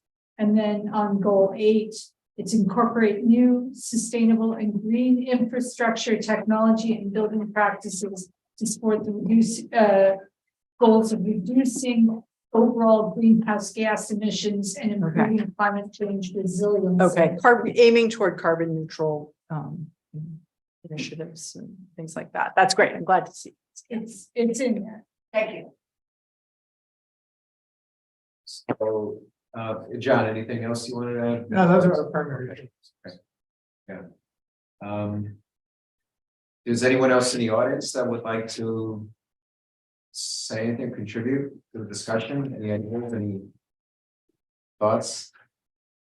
So I'm going to come back to the planning board. And if anyone wants, I know it's after 9 o'clock, but if anyone wants to stick around, you can certainly stick around. You need to go. We're gonna hold the board member chair people hostage, but those of you who are members that would like to go home and eat dinner, feel free to do so. Right. I was going to say, that's for you. Yeah. Everyone else needs to stay. No kidding. So I think the other thing that as I read through some of these things, these goals, you know, on the planning board, what we do is basically enforce the regulations, or but it's like attracting, I don't know, attracting new business to town. On the planning board, you can't, you wait for applicants to come in. It's very hard to say, okay, we need I don't know, a movie theater, bowling alley, or whatever it's really A bookstore. a bookstore, yeah. But it's hard to say, it's hard, so that's all in a lot of it is. But this is your opportunity to step outside of your role and come and just draw on your experience. Right, but that's what I'm saying, one of the things that is, you can agree with these goals, but it's hard to figure out how, even if I were on the board, I mean, to figure out how to legislate, how do you legislate to say, we want bookstores, we want them. It may not all be legislation. It's not gonna be all It could be. It could be an economic development council that we could create to reach out and foster new businesses. One thing that, we talk about, trying to have businesses that bring, amenities and things that enhance the community. And in fact, I think that's really a primary role, because, the people think of it as like this big tax, addition. It's really not, you're not going to get like this big boost there, but it's about the quality of life. And in some cases, we just have real limitations because, there's only a few places in town to put these businesses, and the rents are crazy. So like the hardware store has to move because you can run a hardware store at those rents, So, we might have to get like incredibly creative to figure out how to, keep bebusinesses that people actually want, that can survive. Yeah, I had a long discussion with Brian about this at the beginning of this process, and he said the real issue is that there's no absolute draw here. Anything you can get here, you can get in New Canaan, the Ridgefield, in a bigger way. Right, but if you're charging rent. Destination, you need to make, Hamlet Center's destination. I think your point though is we have to find something creative that's unique for us. We're not going to compete on grocery stores. We're not going to compete on hardware stores. No, but see, there are businesses that draw people from out of town that are not far from, for instance, and I'm not free advertising, whatever, but if you look at Copia on the end of Vista, right? The best part of town. The best part of town, that's correct. If you look at Copia and their business, their draw, they're a huge draw from New Canaan. Now, they do have a gardening store in New Canaan, but what is it that they offer is unique, whatever it is, it draws a huge population in from Connecticut, in from Wilton, et cetera. So those people are already right there, not too far from Oak Ridge. And if there were, or if we did something that drew them up there, then if they're going to go pick up their plants, or they're going to go shopping for their Christmas tree or whatever, Or have then a cup of coffee. have a cup of coffee at the farmer's grind, that, why can't they run to the market and pick up the odds and ends that they need? Like, what can we get them just to go literally less than a mile up the road to help those businesses there? Because they're already coming from out of town, and they're not that far from the remainder of the small businesses that are just up the road. So how, what's the draw to pull them up the road? And I think the same thing for Golden's Bridge. Exactly. We're not that far from Summers, maybe just making a trail that other people have talked about, having a quick bike over to grab a slice after a great study session or something, and then bike back home. Just a draw, like there's got, we have to look at our Hamlet centers and our small business centers and say, what's bringing people already here, and how can we enhance that so that the rest of our businesses do well? And I hate to use the term anchor store, but similarly, I mean, when we looked at Cross River, we couldn't wait for a viable supermarket to come in there, because as a result, of it being empty for so long, the rest of the businesses in that shopping center were floundering and they faced some very difficult times. And once we had a substantial corner store there, then the rest of the shopping center did better. And this is where we need to talk to the shopping center owners. Yeah. And the property managers. I think some of the brainstorm athletic services. facilities too. I mean, I Yes. play tennis, it's not true, an awful lot of people in Connecticut are. I don't Come know up if to they the have mic. permits or not, but a lot of people play there, that's. Right. Leon Levy too, think of Leon Levy draws a tremendous. Oh my gosh, there are so many out of state plates in that parking lot. Yes. If you were to It's- take it's- this. And I know I talk it up every time I go to work in I Connecticut. know years ago they changed the code with the bed and breakfast. I don't know exactly what it was. Peter Parsons, I don't know what it was called, but I'm curious if anybody's really. I think it's the better applied. practice code. Yes, Yes. but nobody, yeah, I mean, from cultivating interest in the community, my thought was always, well, if those, and some of those people where somebody bringing new residents to explore the town Right. and design so they could spend a weekend. Yeah. Well, but you I mean, know, they have you those, know, they have like, at Ontrue, they have tournaments all the time. And Yes, we're missing an opportunity, I think. that's right. You know, to get some kind of a marketing way, you know, part of Parks and Rec. I offered my wife once, who was a marketing person. Nobody took her up on it. Yeah, I mean, a lot of people go there, right? They spend the day there. So how do we get them to go pick up their sandwiches at Nico's Deli? Like, how do we get them Or to Lily's. Lily's coming from the other direction? Like, it's right there. It's not that far. You know, a lot of times people come to town for things like that. And look, you know, when you're sitting in Ontrue in the parking lot, you feel like you're in the middle of nowhere, right? And you don't realize that, you know, they could easily go into Ridgefield, right? But we want them to stay here. So what's close by, you know? You got 3 kids running around the field while one of them's in a soccer tournament. Let's go grab a pizza right up the road. Let's, you know, how do we do that? And how do, you know, if it's signage, if it's something. well, with the businesses you're saying, if somehow in the process, you could pull the information, what's been successful was marketing of certain businesses that could be shared, Well, so everybody could. you know, what you need to do is get with the businesses, you know. I'll just use an example that I know of that's a little bit different, but Wegmans in Rochester, where I'm from. You know, that was where vegetables were grown. That's where Green Giant started, and they organized farmers, taught them how to market. And then agreed if they did that, they were right. If we could organize the businesses to take advantage of somehow showcasing at these tournaments.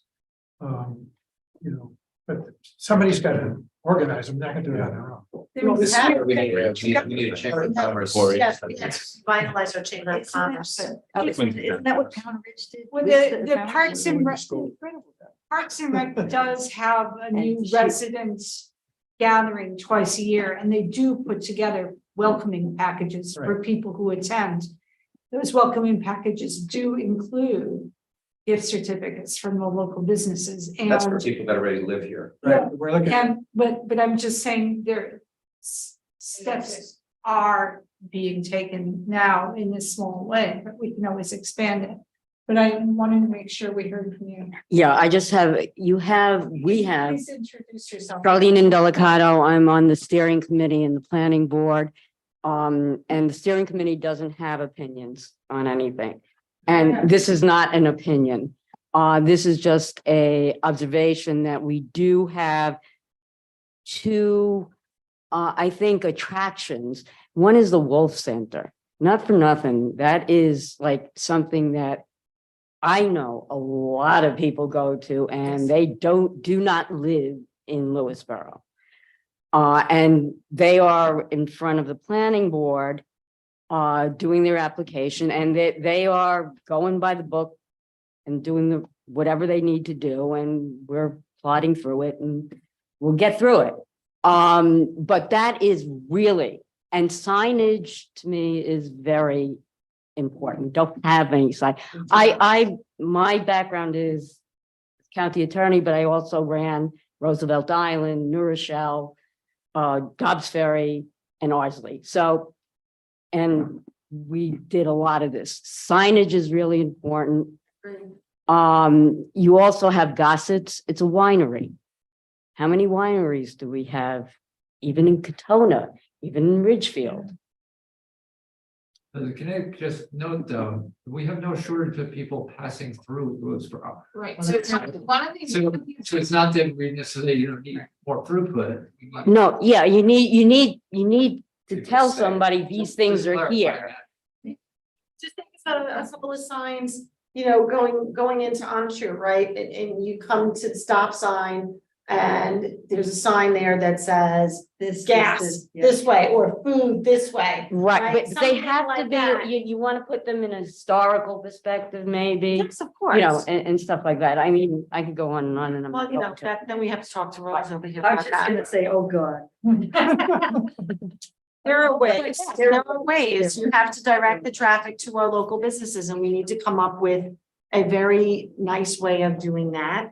I had always talked about a business information center too, for not only making them well known, but to create new businesses as well. I grew up in a pharmacy and there were times as a kid I hated it, but I learned a lot and I respect my family for having had that small business. And I know it made a big difference to the community when things were tight, then people could pay on time. If I could kind of repeat the point that I started with, I think it's also important that we think in terms of what the residents would like to see. Mhm. So Yeah. it's easy to, Yeah. say, let's just try to generally pump up commerce and get people in, but I know you ask people that say things like, and I think I've heard this before, like, No, gosh, yeah. it's a bakery. Yeah. In a bakery, not gonna cut it because the rents, as the guy running, they're too damn high, or whatever, and that's, so that's an infrastructure thing, and so just, we can support this maybe through other. It's actually a master lease thing. Or it's, town, that's part of it.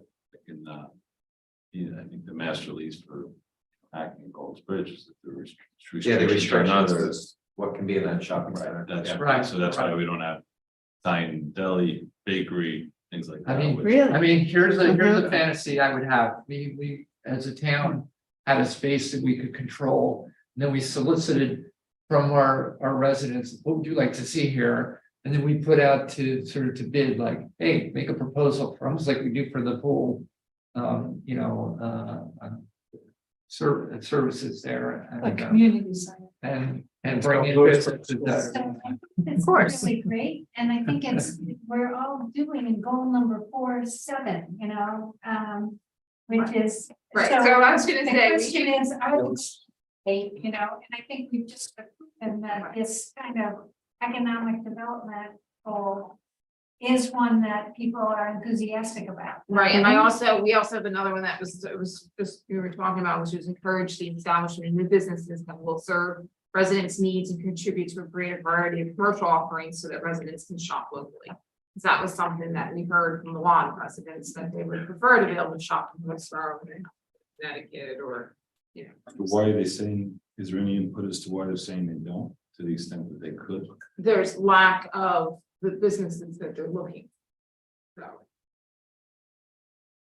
So it's not that they do shop in Lewisboro, but they would like to be able to shop more in Lewisboro, not. Are they providing feedback as to what types of businesses they like to see? I think just in general, not very specific businesses, I think they just want to see, because you look at, any one of us in this room, if you said, what businesses do you frequent, the laundry list will go on, restaurants, We could do a all sorts of, survey. right, so, right. We could do a survey of that. You In fact, could at some that point. would be a valuable asset for some entrepreneur who's thinking, I'd love to start a business. Like, okay, we did a survey for you. This is what people are looking for. Right. But I think what we've just talked a lot about is goal 4 is a pretty, that gets gold stars all the way through. Goal 5 is agriculturally based land uses.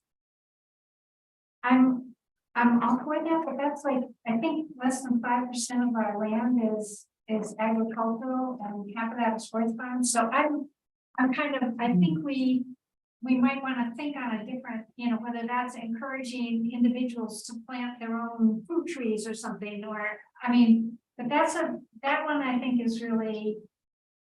It's Well, so hard I for think me it's, to- I think the town itself is gonna start running into, a lot of communities are running into, the sustainability of their farms long term, and I know you do have, so what we were really highlighting here is that, sometimes you might have to have multi uses on a farm, right, at some point. Or it's possible that, some of like, and another thing that has been really promoted recently throughout, most of New York State is like small farms or locally grown agriculture in terms of developing like micro businesses or micro agriculture. So that's sort of what we were thinking, because Lewisboro really does have that history, and while a lot of it is horse farms, you do have nurseries and you do have, and so there are those abilities to potentially expand some of your agriculture especially if you want to continue that, and that was really what we were highlighting there. So I think the way you just said it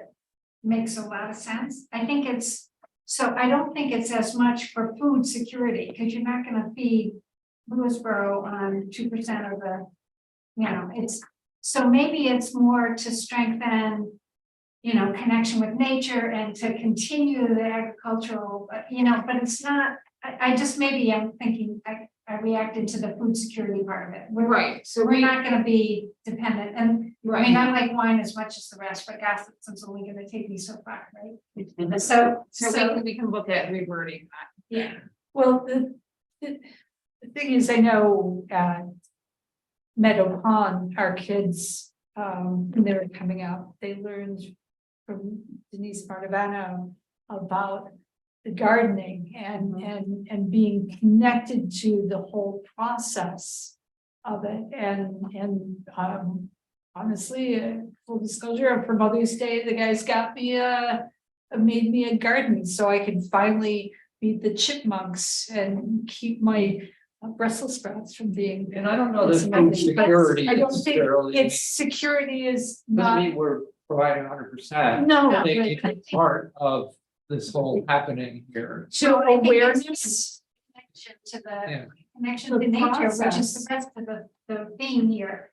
So the goal isn't to strengthen food security. The goal is to understand maybe more about where our food comes from and to be able to participate in nature, maybe through gardening, maybe through agriculture, maybe through horses, maybe through whatever. But, I think I more was looking at, it's not to strengthen food security. And I'm saying that, like, even if we only do 5%, you've now engaged a bunch of people in the whole topic of local food, and maybe they're, not everything comes from Lewisboro, but it comes from Yorktown, or where it comes from. So you stretch it out a little bit, it's related. John has a. But I think your point that you made in the beginning, it really is to give our farms, and whether they be a horse farm or something, multiple ways of producing income. So they can survive and we keep them, because we don't want them to develop housing. And maybe they can have a restaurant on the farm. Whatever, Like come you've and seen do some local other tasting of towns. whatever, Yeah, just like a they have- winery would do, but not a Yeah. winery, maybe with whatever the product. We should also make sure that Farm to table kind of. as part of the process, and I haven't really heard it, that we make sure we reach out to, say, from high school kids forward, say from 16 to 30, people that are here, gonna go to school, a lot of them want them to come back or have a reason to come back or be able to come back. Or to Yeah, stay. right, and to stay, right, to invigorate the community for the next generation. That also ties into people who are gonna be potential first responders, so just the changing demographics in town, something we should be aware of in the next. It's gonna play into housing too, though. Yeah, right. Unless they're- Exactly. Val, do yeah. you have an extra? Thanks. I'll take one also. Which is why, like, we have the big houses and so someone would think we're gonna change that. Speaking of So- housing, Yeah, go ahead. unfortunately, the housing committee does not pay for it, so they're not here, so So the rest of you have to pitch in on the subject, pitch in some way, but, I think that's obviously a really That's a important big topic. challenge. And, one thing that I would maybe ask for people to think about is, when we talk about senior housing, but there's also this concept out there, aging in place, which, is brought up frequently, and I think, there's a lot of effort that goes into that. But we're still, I think, a long ways away from a sort of a really functional or culturally settled way of doing that in our, I'll use the term exurban environment. If you live in the city, you kind of walk out your door and go down to the deli, and you can manage a lot of things. It's tougher out here. We don't really have kind of. You have to get it. It goes back to the rezoning question, right? I mean, the ability to have, for example, senior housing at near the Hamlet Centers where folks can walk to the Acme, Golden's Bridge and walk to the places they don't want to move. but walk to the train platform and be able to just move But it around. also could be local transportation. So, Right, exactly. I mean, if you go to Meadow Ridge over in Wilton, I mean, they provide buses to different places, so if you could do something like that in a town. They have a bus. And Beacon has a bus. Yeah. It's little. It's aging in place requires more than a bus. It requires a lot of different things, and there are other communities that have a broader tax base and a richer a community. It's hard with 12,000 Well, people. it's one, it's hard, and two, it's complicated. As aging in place happens, there are a lot of variables, and each individual is different, and you have to be compassionate about their perspective as a person and respect with dignity, and to allow them to maintain that dignity. And it's more than just a van, it's healthcare, it's food, it's culture, and it's complicated. We can do it, but it would require a heavy lift, and it would have to be sustainable, because if you've got someone who's a senior and struggling to pay that tax bill, and all of a sudden they have a health complication, if we're going to be a strong community and talk about aging in place, we better step up and be consistent about it, because it's really something I feel obviously very strong about. And I think we have But more we should be challenges committed, here we than should other be places. committed to it, definitely. I mean, we've got 93 miles worth of roads, and not all of them are paved. And some driveways are really long. And there are people who are struggling, and sure, there are services, but communicating those services as far as helping them stay in place, like adding a grab bar in the bathroom. It's just one little detail, or making sure the roof is still solid. So But this- those things, sorry, Ken. I mean, there are things that we can do as a community and things that we cannot, right? So the things that we can do with our seniors aging in place is making sure that the roads and driveways in and out of their homes are accessible for emergency vehicles. We have to make sure, perhaps things that we can look at is giving them priority when it comes time to plowing out from a storm, that seniors and their roads get priority. Or setting up an angel program. A lot, or something like that. I mean, a lot of them, they don't have, we know, and we're still struggling with this as a community, that when the power goes out, you lose your cable, and a lot of people as a result then lose their phones. And then if you couple that with the fact that you don't have cell phone service, then a senior doesn't have the ability to call 911 if they happen to slip and fall outside. So there are certain things that we can handle as a community. And, the other thing, about having outside agencies who are willing and able, or individuals willing and able to come in and provide the nursing care and the assistance that they need. There's not an overabundance of individuals willing to drive into the middle of Lewisboro for that job. So, I'm sorry? Greg? I think he did that by accident. So, anyway, where are we going next? Well, That I was a think good one. What Olio just said so I think Norma came up and said that we are the town with the greatest percentage of people reading. And it's only growing. I mean, I did like one of those population trees. So I do think senior is important, but one thing we haven't mentioned is also senior connectivity and, you know, they talk about loneliness being a big deal. Yeah. So I think people want to stay in their, I do think a lot of people want to stay in their own house. I do think that it got a lot more easy with some more delivery options, if people can figure it out. But I think we need to think about how to form, again, communities, whether it's getting Like a senior center? well, the problem with the senior centers, many people now can go to Founders Hall, and if you put a senior center in town, you lose Founders Hall and all of that.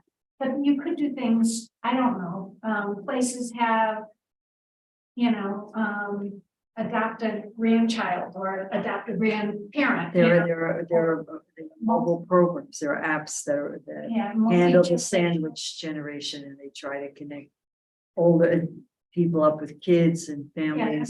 That modifies their health. There's a lot of applications out, there are applications out there. Apps. I would just say, Intimate, yeah. there is. when I attended the senior session that Eileen pitched at, senior center was a big deal with that. Thought it was important.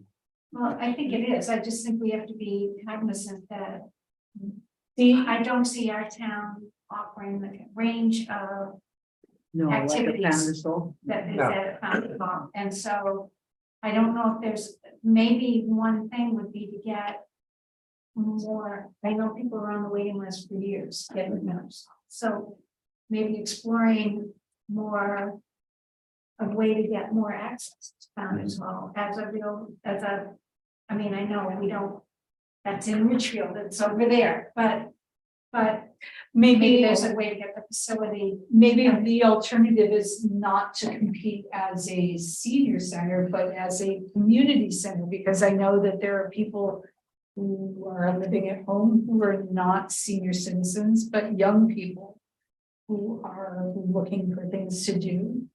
And there's not a lot for them to do. There are those of us who are in between who also look for things to do when they're not attending meetings.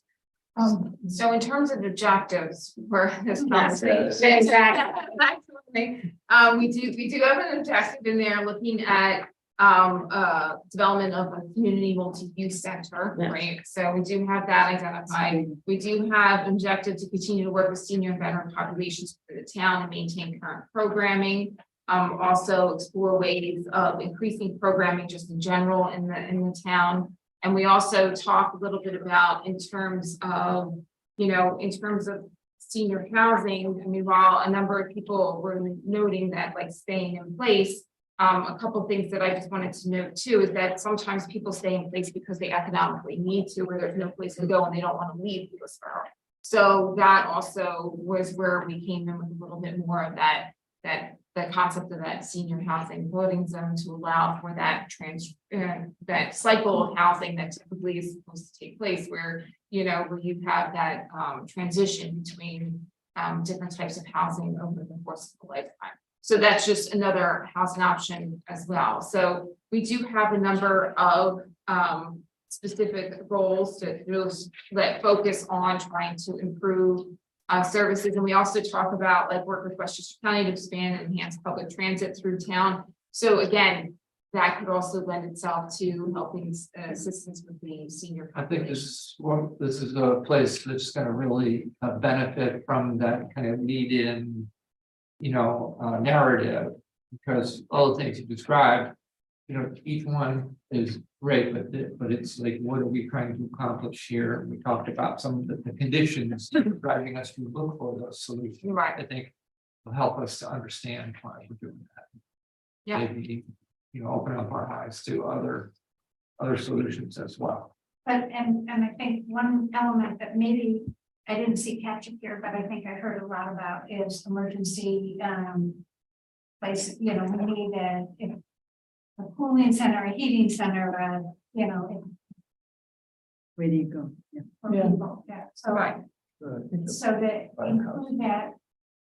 Yeah, so I don't know, some of you, when we had nothing for 10 days, I have to say the showers at school were not a pleasure. So, I think, if we were to do a shelter of some sort, a center of some sort, I think we ought to think about it serving as a shelter as well and providing some basic amenities. Well, your hazard mitigation plan, which is another objective that we have here, that you should, specifically support the 2021 Westchester County hazard mitigation plan. Within your hazard mitigation plan, you do note different areas for like cooling centers and heating centers and stuff like that. So that would be encompassed within that. Yeah, we can highlight those issues as well. Maybe we want to go back to those things and see how they worked and, where can we improve those? Yeah, and that of course evolves into staffing, the logistics that go. Right. But the real answer is the resilience of having fewer and fewer outages. That's it. Well, that's key. Yeah, I think that's in there. But Yeah. And and the other thing is that we really don't have the medical, sometimes people use heating and cooling, but they really need medical. Well, that was one of the concerns with emergency management, that has been brought up. Senior community, you gotta have somebody that's medically qualified. Just in case. Okay, so Valerie, anything else that we need to No, I think, discuss, or do you think you've got some stuff from us? yeah, no, I have some stuff that especially also the highlight into, there will be a narrative, it's not just, we're not just a hand. Oh, is that? I think, in the back, you wanna come up? Yeah, Kevin's right. It's fine. I was listening. Kevin Kelly, your building inspector. In my past life, I worked for Lennar, and the biggest housing portion of our segment was multi-generational housing. And the concept behind it is that, your kids could ultimately have a wing on the house, and at a certain point in time, the kids take the primary house and the adults get the secondary, which is usually located on the main level for accessibility. And it is the biggest booming portion of Lennar's business, which is the largest residential builder in the country. It's something that we don't have in our zoning code. We should probably think about something like that. And then the live work, which could help your. There's more to it than just like our accessory. Yes, it's a lot more to it, but and then, because then we have to deal with Westchester County Health and septics, but it's something we should really be trying to work on. And then the live work section would help your business with a small guy that wants to have that hardware store that could actually have a residence above. So that mixed use it's something we really need to look at. It would help zoning. Do you have any experience with people? A lot more people are starting now to work from home, but I don't know about small businesses from home. Do you have any? Because there's some, could be downside to have a business in the middle of a residential area, but sometimes it's also invisible to the resident. Have you had any experience with anything like that? Well, it's interesting. It's starting to cycle back now that people want people back into the offices, but I'm thinking where some of these, like we were talking Golden's Bridge and Vista earlier, that maybe live work centers there where you could start incorporating, bringing in small businesses, and you could have housing above that would help, make that a destination point and brings the cost down for living. And the other options are, years ago, I did an affordable housing project where you had that accessory apartment. The accessory apartment pretty much offset your taxes. We have a little bit of that, but something that it would help your firemen, your policemen that want to stay in the municipality and then they have that accessory use. And you might be able to incorporate different sizes and requirements. Then we got to go back and look at schools, obviously, because of that, but there's some of the impacts that I think we should think about. Our code supports, for example, residential units above the local shopping areas and centers. Yeah, but I think we need to really promote it, that we're Yeah, positive that's- for it, and then we got to figure out how Back to to deal with sewer and water. I mean, it's always going to come back to that. And transportation. Well, yeah, but one of the things that we're also gonna look at in that is that there are some, we think that there might be some like regulations on the books that are like obstacles to potentially moving some of those forward. So that's, we're also gonna look at that big suggested changes. Yeah, that's a great idea, man, absolutely. Thank you, Kevin. Absolutely, yeah, sure. I'll write it. That's hours here, so. Okay, well, thanks for that, Kevin. Anyone else here wanna provide any input? No, sure. Okay. Anything else, Valerie? or- No, I mean, I think that's, I think I have a number of, like I said, we will, as part of the comprehensive plan, we're not just gonna have some goals and objectives just listed, there will be explanations to all of them, Right. so these different programs people were mentioning, those things will get incorporated as examples that, should be. I think part of the challenge is once we have all this, like in draft Is the document. implementation. Exactly. Yes, right, yeah. yep. So, I mean, Piece of we- cake. right, Right. I think, and that was something, a number of people expressed, even this last round of workshops and, Mhm. well, how are these gonna get implemented and then how do they get paid for? And, when I was explaining to them, and that's one of the challenges with every community is you have a lot of needs and you only have a limited amount of budget. Right. So some of it will be grants, some of it will work with you to identify like short-term versus medium-term versus long-term goals. And then also some of it will just be based upon, your yearly budgets. And we can, sometimes communities will do like they'll adopt, or as part of the comprehensive plan specifically say once a year, we're going to look at where we are and some of the implementation measures. Then that also helps with prioritizing, your next year's budgets or, different programs you want to undertake. And one of the other things that I just want to highlight is that talking to all the various committees throughout the town, there's a lot of work that's being done, but some of it's being done almost like in silos. Silos, yeah. And so it really would help, like, for example, people were talking about, wouldn't it be great to beautify the hamlets? But then you have like a whole gardens club, Mhm. and maybe that's a project that they could potentially take, so there's a lot of different synergies that you potentially have within the town. Right. Unless you're like very, you have a lot of, volunteers, and so those are things that could also. And speaking of grants, we, so maybe this is an area with the grants committee, we can maybe have them involved. And we were, just so everyone is aware, Valerie's help and Mark Robbins, who actually wrote the grant application, we were just awarded a $20,000 grant. That's River Valley Greenway. That's been But, great. yeah, that's great, but I think you just sort of brought up something that I also don't remember in here, but we probably should have some kind of focus on grants, grant awareness, something to. Well, Yeah. you have a grant committee, but I think you should elevate that. Yeah, I think, I've talked, I've met You know. folks when I went to the Association of Towns event back in February. If you have somebody, There are companies that can, if you have a pro. yeah, I mean, I happen to work in a school district where they had a guy assigned to that and he got millions of dollars. right. Just because it's out there, but you have. to- Yeah, Valerie and I were talking about this We. last week. Yeah, you know, So, yeah, but there are resources, I mean, there are lots of grants out there. Yeah. And it's just a matter. Especially when you get into things like aging and stuff like that. Yeah. where, then, that stuff's available, and some of the things that work against us, Mhm. don't work against us in those areas. Right, And there are service providers who could partner with us. yeah, As well, that's, who have grants, Mhm. departments, and maybe. we well, that's could what I meant, like, partner when the Association of Towns actually met, it was one company in specific that does that, and other local municipalities do that. No, you didn't hear what I said.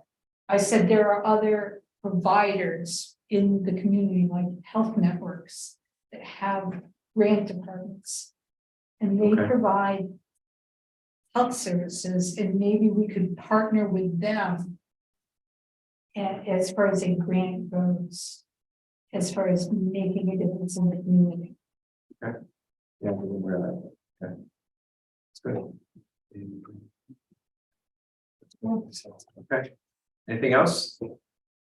Good, thanks. Good. I have, oh, sorry, I'm on Zoom. It's Katie. I just wanted, since this meeting is public record and there was the comment earlier, the question about public outreach. I know you have all heard me say this a lot, and that Valerie has spoken to our outreach, the comprehensiveness of our outreach and our actual participation percentages compared to other towns at previous meetings. But I'll just say again that we can control what we're doing in terms of our outreach to the public, but we can't control the outcome, which is who actually comes and participates. So just putting that out there publicly for the recording, and there are plenty of other recordings with the statistics about how our participation compares to other towns that folks can go and look up if they're interested.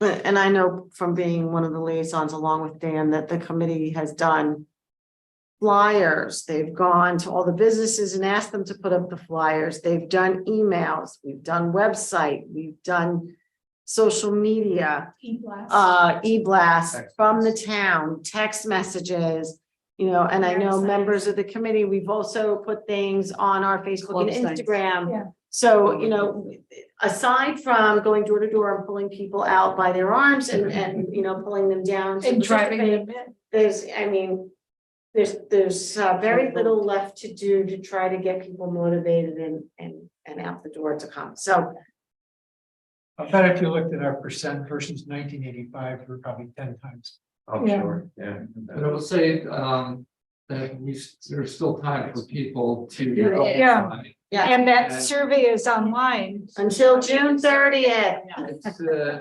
yeah, that's, I mean, that's not it's more than a survey. in Right. fact, right? Well- It's asking for people to actually kind of weigh in on. And even if Because we you've have- already participated, it doesn't prohibit you from going on and putting in Adding more additional, right, information. adding more information in the survey. So don't feel that if you showed up for one of the in-person sessions, that precludes you from going online and adding additional information into the survey. Because I know I forgot something and I'm going to add it. It's in. easy and fun. Right. Well, and especially if you have any reaction to any of the things that we said tonight and feel like I want to either add to that or give you a diminish it. perspective. Or, I mean, I can give you some feedback about last night's session. I got some feedback on my way to the meeting tonight, and the business owners were very pleased with the participation of the architects and the feedback and everything last night. They were encouraged and really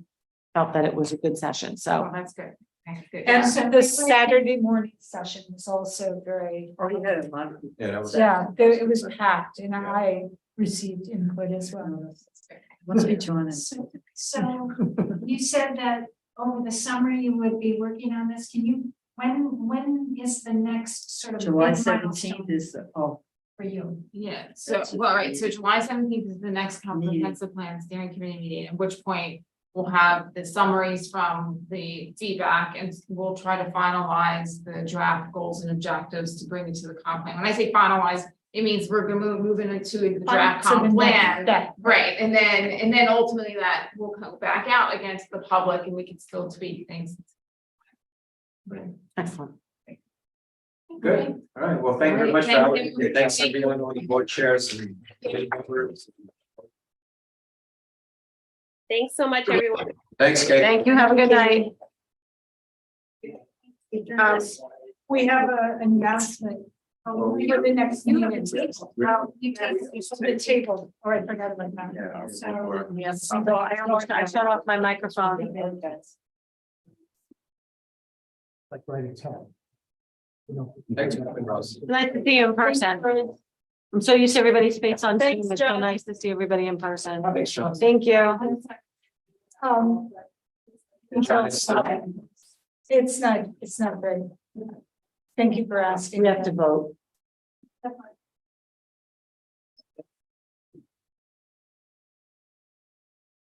Oh, Janet? Yes, is Janet still here? I left my water bottle. Yeah, I was just about to. Thank you. This is- That's mine.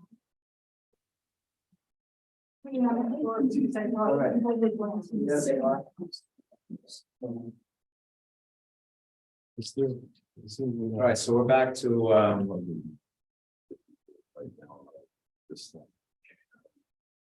okay. 16. Thanks, Janet. Thank you, Charlie. Good night, everyone. Thanks, Janet. Thanks, John. Thank you. Do an additional. No other things on.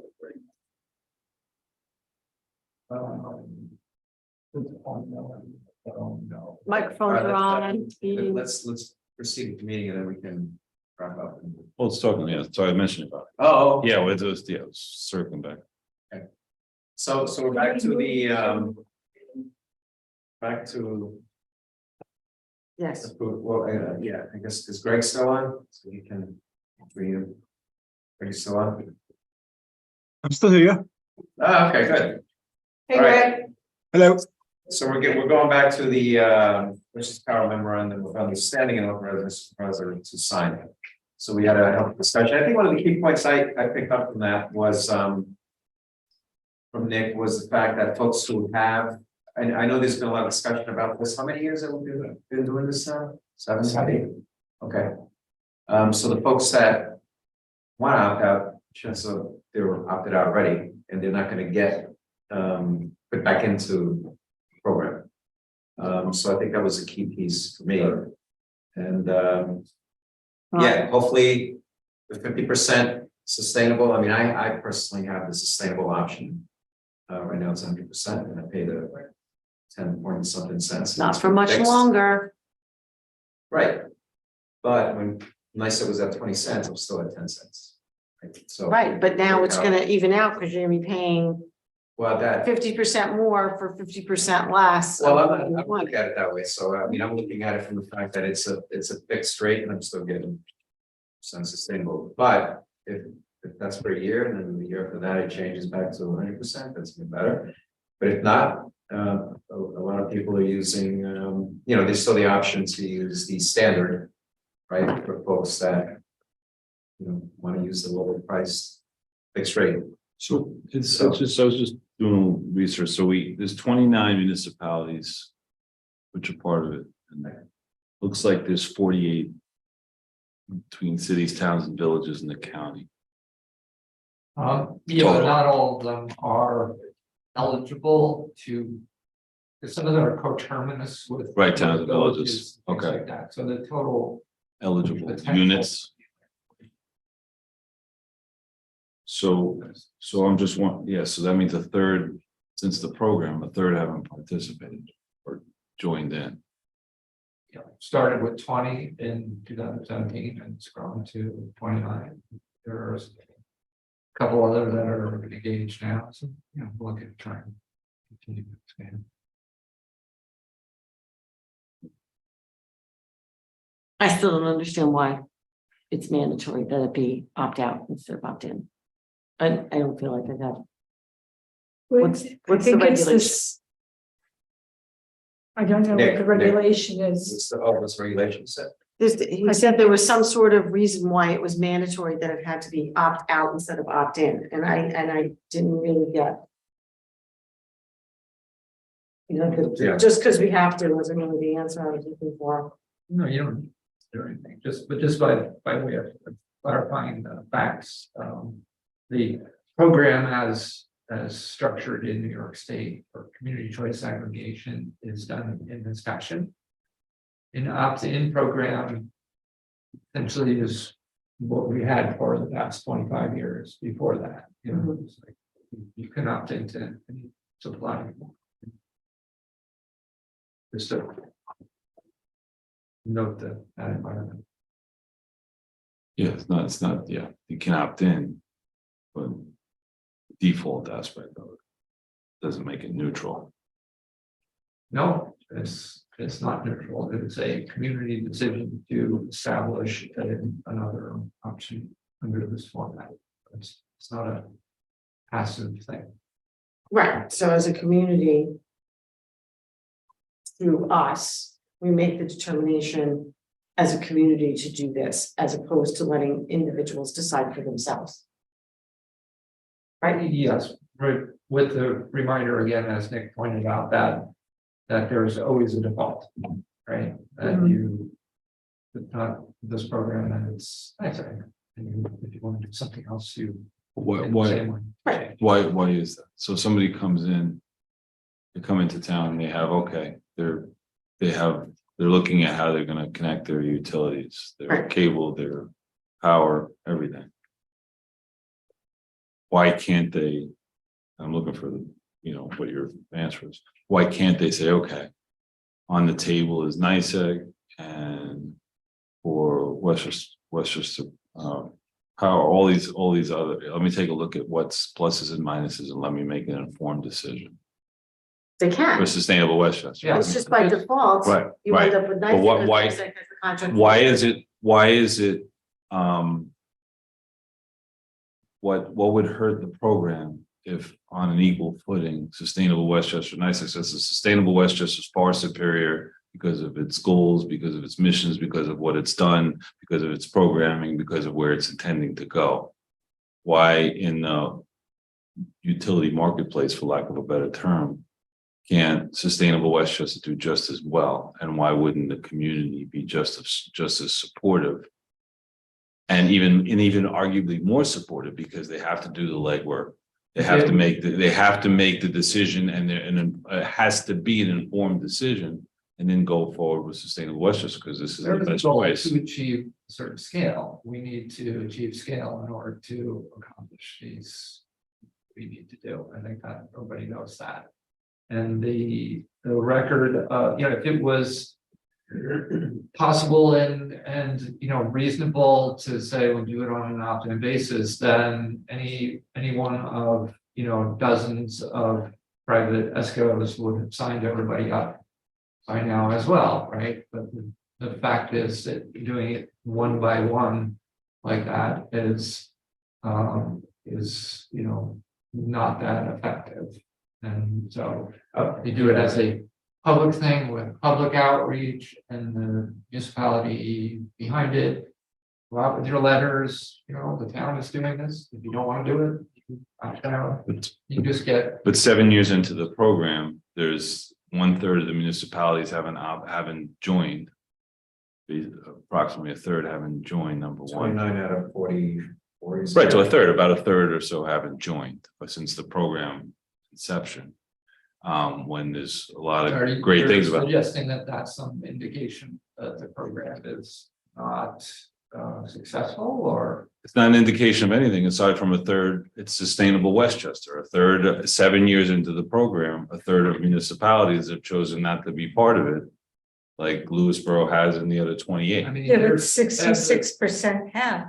The story. Yes, the story. thirds have. Yeah, I Right, mean, yeah. how many programs do you know of that have, this much participation from municipalities? Not a lot. If I ever sent out a survey and I got 66% Yeah, but response, but I'd be But thrilled. but the participation in large part is predicated upon like people on the board of Sustainable Westchester. A lot of people on the board are municipal governmental officials.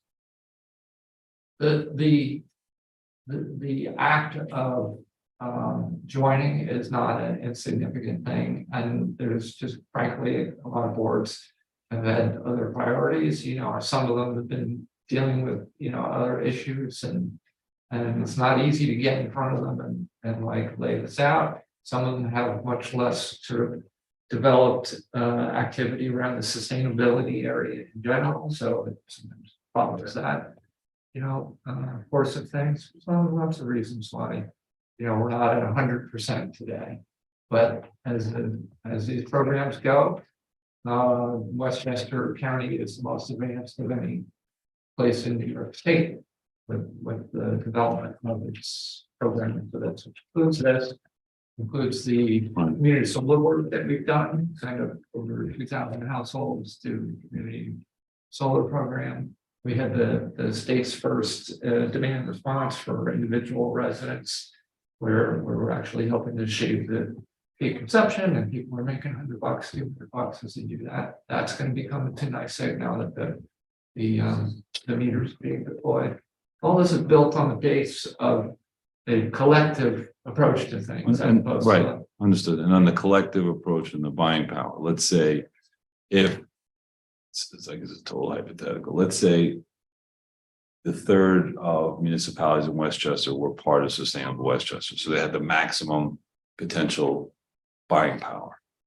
Would that change, for example, if you, okay, in 2023, Sustainable Westchester would have enough buying power that they'd be assured to get on the market 100% renewable source? It's too tight right now. It's not, having additional load is just gonna make it even more difficult. We need the market to be expanded in terms of what we're allowed to buy in the state. So it's a lack of renewable energy sources. That's a. Yeah, it's a combination of things. Yeah. One is they've kind of cordoned off the different classes, you know, new construction versus legacy and things like that. And then we are not proceeding as fast as we need to hit the state targets right now. It's been a combination of various regulatory, issues trying to get that all done. I know our opt-out community solar program, which we were working on, we put in the implementation plan almost 2 years ago. And because of, we got to make sure we got the rules right. Utilities are not, their billing systems are still problematic and, any number of things. So it hasn't gone forward. That was going to generate a lot of construction based on subscription. So you're in the trenches. I'm just wondering why, this, like New York State, right? So state assembly, state senate, the governor, why aren't things a lot further along as far as the mission and goals of what everybody, the goals, I don't think anybody should have an issue with, disagree with. Yeah. Because they're laudable goals, they're important goals. Have you seen how Albany's? I mean, the last, I'm not trying to be cheeky, but it's hard Takes a to lot get to get anything on the floor. We actually, to get things done in Albany. yeah, we've actually worked with Team Harcum and who's the guy on the assembly side to put together a. Burdick. No, not our guy. Steve Otis. I forget. He's not an. Anyway, put together a piece of legislation to kind of make Oh, the underpin energy. things Yeah. around Yeah. the community energy engagement piece, because the PSC, Public Service Commission, is basically working, they started with our pilot program and then just developed this set of rules without underpinning legislation. Every other state that in the country that has this community choice aggregation has underlying laws for it. So we're working on that side of things too, but it's a slog to be sure. And we got really far, but it's not gonna make this year's agenda over the next years. So we got to continue to work within the existing regulatory framework. And we were up in Albany last week, with the DPS working on these things. It's No offense, I should state no offense to people who are trying to get things done in Albany. yeah. I No, respect. they've got I didn't make it, I didn't want it to seem like I was being cheeky and disrespectful. But I would think there's, by and large, people in state government, by and large, believe climate change is an important issue, and that developing renewable energy is an important issue in New York State, as opposed to, like I said, we Just getting can make it there, can make it anywhere, but like the song goes, but I mean, in New York, shouldn't be a tougher argument, but. Tommy? Just to get back to the opt-out versus opt-in, this says as delineated in the CCA framework order. I guess that's what you were referring to in terms of. That's the fundamental, the initial order from the Public Service Commission that codified the rules that these programs work under, and then there are, subsequent like clarification. And we have to operate under that framework, obviously. Yes. Under the Yeah, CCA. that's right, or else it segregation. essentially isn't a CCA and then you're off doing something else. You're, like, an energy broker or something.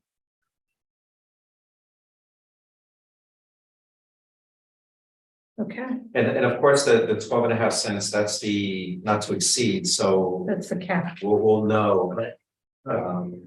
After we get responses back, what the rate will be. Yeah, and when you say, like the problem is we don't know the future and we're comparing it to past rates, whether it be the utility or even the Westchester Power rate. And those two things, they're good relative to looking at that period of time, but they have no real predictive value. That's why. Right, but I mean, you can only gauge how the program is done based upon the years that it's Based been in on- existence, right? That's right. So if you're comparing like the 8.7 rate versus what, you should compare it versus the utility at that same time, as opposed to saying, oh, the 8.7 and it's, going to whatever. That's true. That's absolutely true, but we don't know where the utility will be in that instance, so. In the information that you got sort of There was a good graph triangulating. about that. There was futures information, there is information about what the ESCOs are looking for similar products, which is, they're doing the same thing, they're looking into the future and they're seeing what the market. So there's no way to modify that provision to make it neutral as far as the opt-in, that aspect of it. Not and still remain, this program. It would. That would impact the rate as well. It would basically dissolve the program. It wouldn't exist. You cannot have a CCA like this on an opt-in basis. This wouldn't work. You'd be an ESCO, essentially. You'd be operating on different rules. You never have this scale.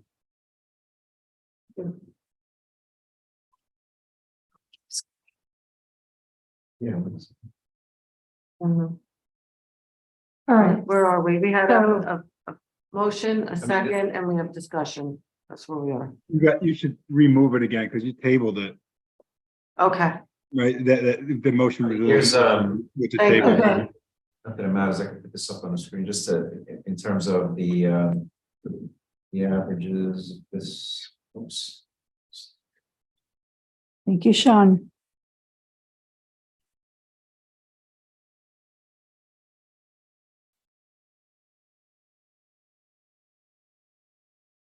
Yeah. Yeah.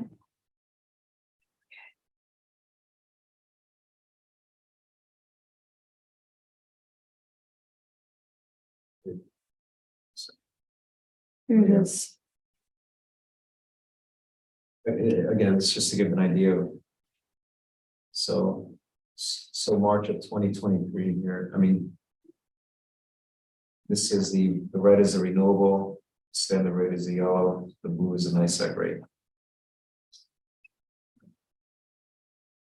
Stretch here, 2019 and 20, where NICEAG rate was below the average for system power, then you have that spike. Winter, actually January this year, it's pretty decent spike. Over 20 cents. So it's important, it's worth restating, there is no guaranteed savings, of course, you can just look at this graph and see that. So, the way I like to look at it is like, we're trying to get this renewable energy thing done in the most cost-effective way if you possibly can. And to confirm on this graph, then the lower, like this section here with the red and yellow, that was when we had the prior Yes, supplier, and then there was that gap, that right? was This was the gap where before last. they didn't want to renew. And then we went up to a Right, higher that gap, average. yeah. It's just, yeah, it's just really maybe, I mean, this year, just looking at all the information, the value, I think of the 100% as an option, that's worth paying more money because of what it is. And it's not even, the fact that this year is not even an option for that, important goal isn't, it doesn't even Well, present it's itself. it's about mitigating carbon, and we'd be doing half of the work that we were doing before, but that's still a huge impact relative to nothing. Glad to say it for. Yes. People are trying to make a difference for the environment. Empty carbon.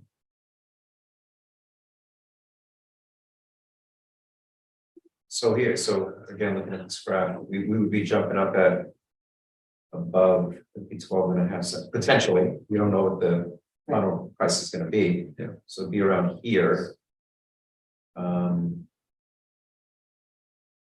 Is this the current NICEAG rate? Well, that was March. I don't know what the rate is. We just went through the shoulder ones, which are always the lowest. The lowest. All right, well, So um, are we finished with discussion?